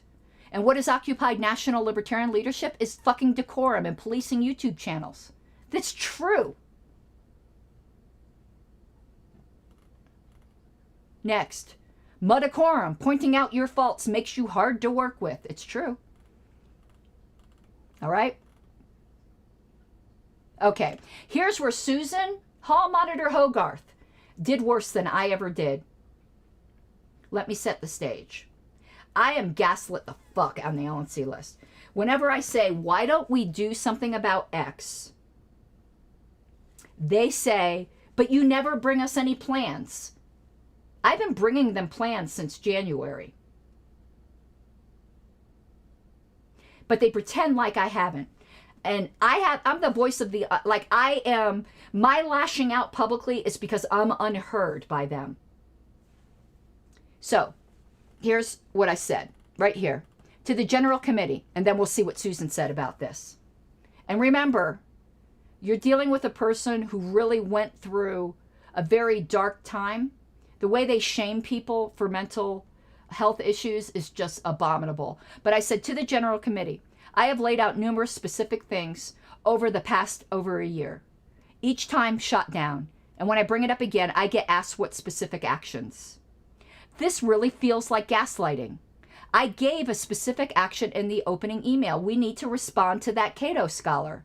I gave very specific actions in the past. Each time I'm brushed aside. Okay, but this is where you need to focus. You see my cursor here? This really feels like gaslighting, okay? Here's what Hall Monitor Hogarth had to say. It's not gaslighting if you're actually crazy. Fuck you, Susan Hogarth. This is worse than anything I ever said. How dare you? And 3 LNC members liked this comment. Can you believe this? Gross. Okay, let me go back to me. I think that's it for the screenshots for a while. Oh, listen. Then they started targeting my religious posts. Can you believe that? Wasn't that a terrible comment, Rochelle? Wasn't that like fucking awful? And here's the funny thing. It was gaslighting itself. It's like if you take the movie, if you guys don't know where the term gaslighting came from, it's from this old movie where a husband was trying to drive his wife crazy. So he was flickering the lights in the house and there was gas lights. And she'd be like, the lights are flickering. He's like, I don't see them flickering. Okay? That's where the term comes from. So what Susan did and said, it's not gaslighting if the lights really aren't flickering. Fuck you, Susan. How dare you? I'm glad someone here also got so incensed by that comment. She's never apologized for it. She sat there with a smug look on her face, and I looked her in the eye. Region 5, is that what you want? Just seriously, you might love that. You're not my region, but honestly, is that what you want? But I don't want you to remove Susan because her alternate's even worse. Now, then they started targeting me for religious posts. You don't believe me? I'm going to show you. You know I'm not going to say something without receipts. Here's the next crime. What God taught me today. And if you are not religious, substitute whatever makes sense for you here. Prayer works. While I was still deeply hurt, I felt a buoyancy I cannot describe, and the hatred lifted, and it lifted by the revelation. I know how awful it is to be in a state of hatred. And it struck me to the core that Richard Longstreth hates me, and the misery I feel at that poison he is feeling. And hatred was replaced by empathy. I can be righteously angry. I can defend myself like a beast, but I can also pray for Richard that his hatred be lifted, because it sucks to live that way, and I don't wish that on anyone. This is my crime when I'm saying something religious. Fuck you, Laura Epke.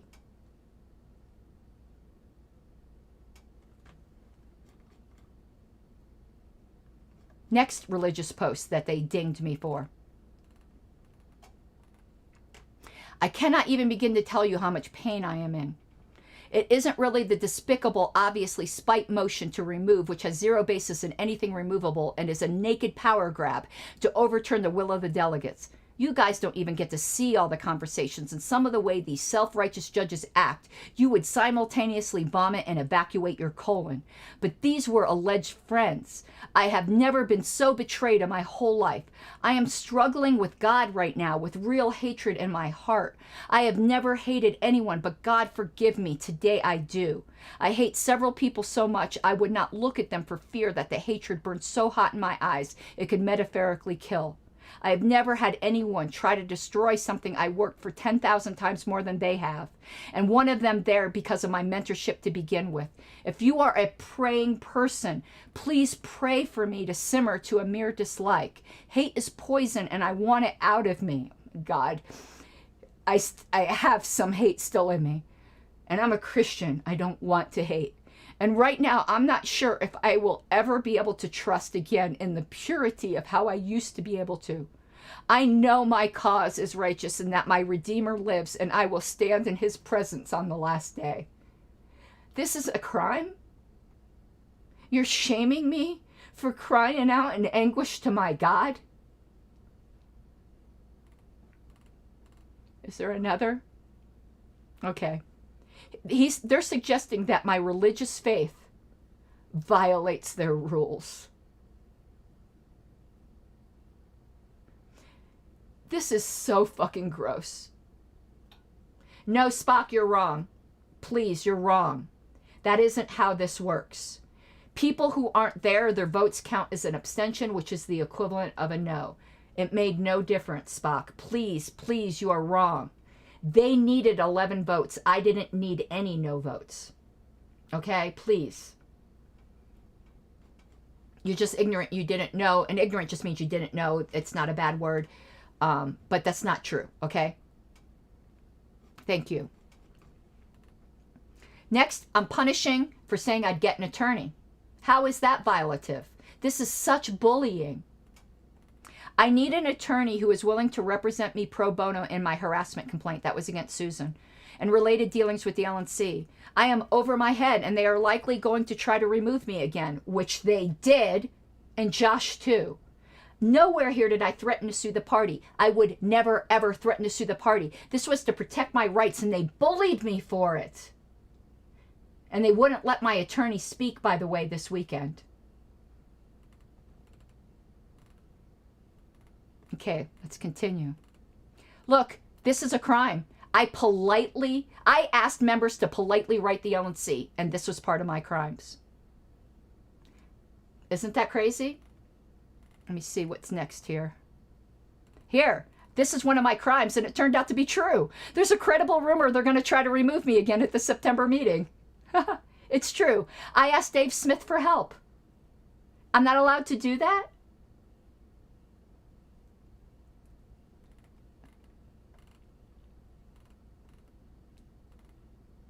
Okay, here. I started talking about my assault. They punished me for talking about getting assaulted at the 2016 convention. Isn't that fucking disgusting? And here, it's more about my assault. This was part of my crime. All of these screenshots are from their folder of my crimes.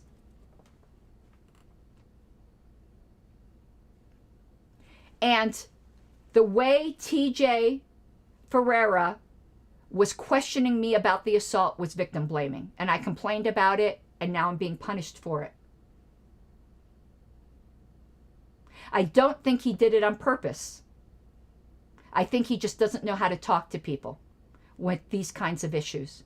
Here's another crime. I wasn't allowed to ask this, people. Look at this. Another crime. I asked that a question to chair candidates should include, what is your position on the accusations that there is a flood of bigots taking over the party and the other reasons cited by the former chair? This is listed as a crime. They're bullying me and anyone in the future who would dare to speak up.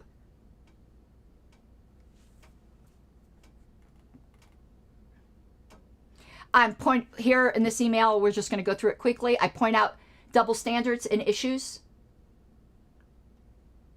TJ said speech is violence? I never saw that. Can you send that to me, Cam? Please? I blocked them. That's why I don't see it. And here, I'm complaining about double standards. Here, I'm complaining about double standards.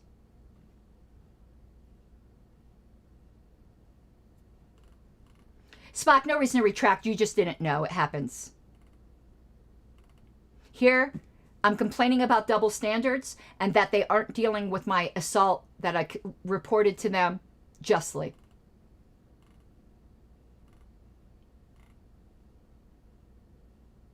Here, I'm asserting my rights to due process. This was as a crime.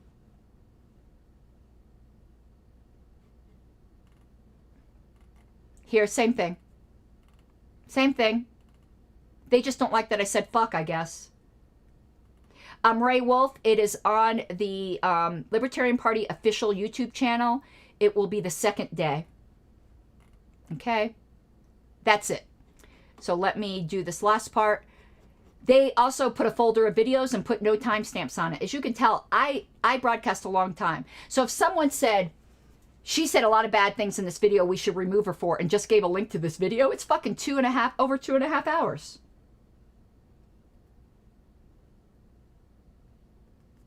Cam, though, can you screenshot it and send it to me?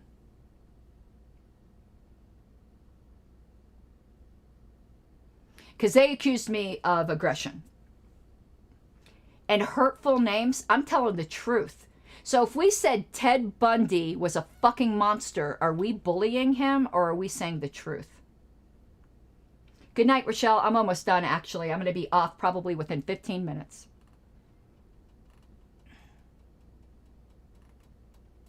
I think that's it. I'm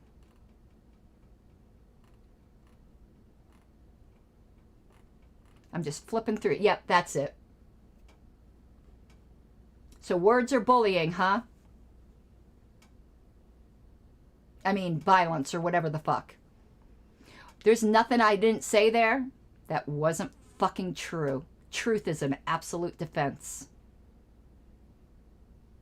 TJ fucking bullied me when I tried to report a 2016 assault.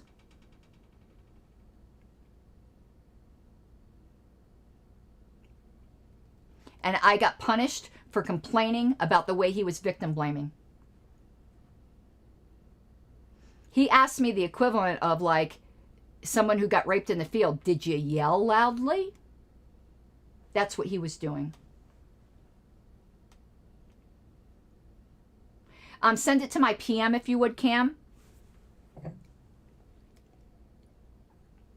Now, if you guys don't see me on Facebook for a month, I've been banned from Facebook for a month for calling John Phillips a whiny bitch and for saying we need to metaphorically burn the corrupt house down, and Facebook said I was inciting a riot. I shit you not. So I will not be, I don't know who, and Libertarian Revolution, I have a whole video on it, and it's funny, the LNC, who counts every single time I say fuck on a video, seem to have ignored that one. It's a video called The LP Needs to Hear a Who, like Horton Hears a Who, like a Dr. Seuss reference. You can find it on my channel. I detail all kinds of abuses that have gone on in the LP and my 2016 assault, which has a witness, Jeff Orrick of Colorado, who will testify before the LNC anytime they ask him to. I get all Facebook still allows Messenger. You can still messenger people when you're banned. So yeah, I will. All right, everyone. I think I'm done. Unless someone wants to send me one last super chat. Sweet, sweet moolah, right? But I thank you all for your generosity. You know I'm kind of, I'll talk no matter what. But corrupt.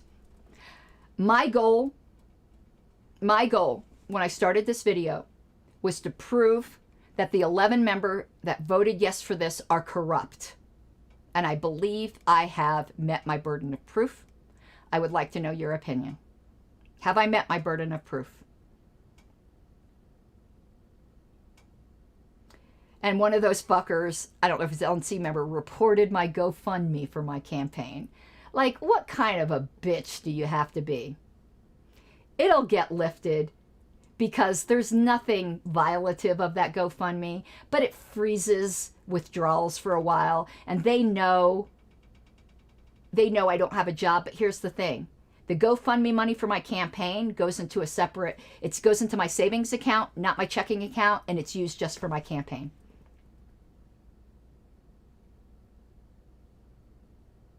So some people are sending me money via Venmo, and you could do that. It's at Karen Ann Harlos. Same thing for PayPal. Thank you to the gentleman who just sent me money out of the blue earlier and said, here's for integrity. It's in short supply. He didn't say the short supply, but it is. Until I get over this appeal and everything, all of my time is spent on this. So I can't even get a job right now. But I'm still trying. Andrew, thank you. You're an officer and a gentleman. But once this is done, I'm trying to find a job that'll let me still develop YouTube and other liberty activist work, because I think I'm most valuable as a voice for liberty. I have the gift of fiery passion, and I want to put it to use. And it's slaving away in a legal, paralegal mill isn't doing a damn thing for liberty. So I'm trying. I might not succeed. My husband is graciously giving me this time to try to develop my YouTube presence, and they're trying to ruin it because they're petty little bitches. You know, I don't get it. I'd never be like that. Never, ever, ever. So here's what I say. Bitches. Bitches. All right, everyone. I need to call my parliamentarian, because after midnight, I talk Robert's Rules of Order. My nipples are getting hard just thinking about it.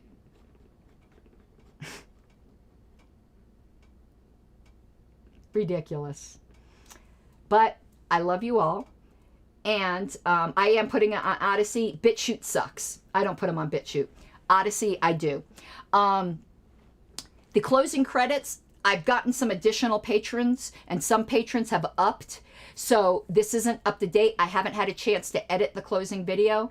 Let me put this back up. Those of you tonight, I really like, if you're not supporting or me on Patreon, there is no other content like this. There really isn't. And I took the bullet for it. I brought truth to the members, sometimes not in the right way. I'm a fallible human being. And they politically assassinated me for it. But you know what? I'd take the bullet for you again. Knowing all of this. I'm going to take a look at locals. It's just something I haven't had time to do. So I'm going to put my Patreon back up here. I can tell you, I should film this. What I should do is film each time I go to check my Pink Flame of Liberty Gmail account, just so it'll capture, you know, because I don't get new patrons every day. But when I do, I see the email and I'm like, yay! So I should just keep my webcam on so I can capture the moment, so that you can see the really absolute joy it brings to me. So I'm going to go now, and I do love you all, and I thank you for your support. This is really, really tough. I'm smiling and joking because that's how I deal. This was traumatic. It's how I deal with trauma. But this too shall pass. And I will hold my head high, because I will go down in the history books of the LP as a fucking hero. Bye.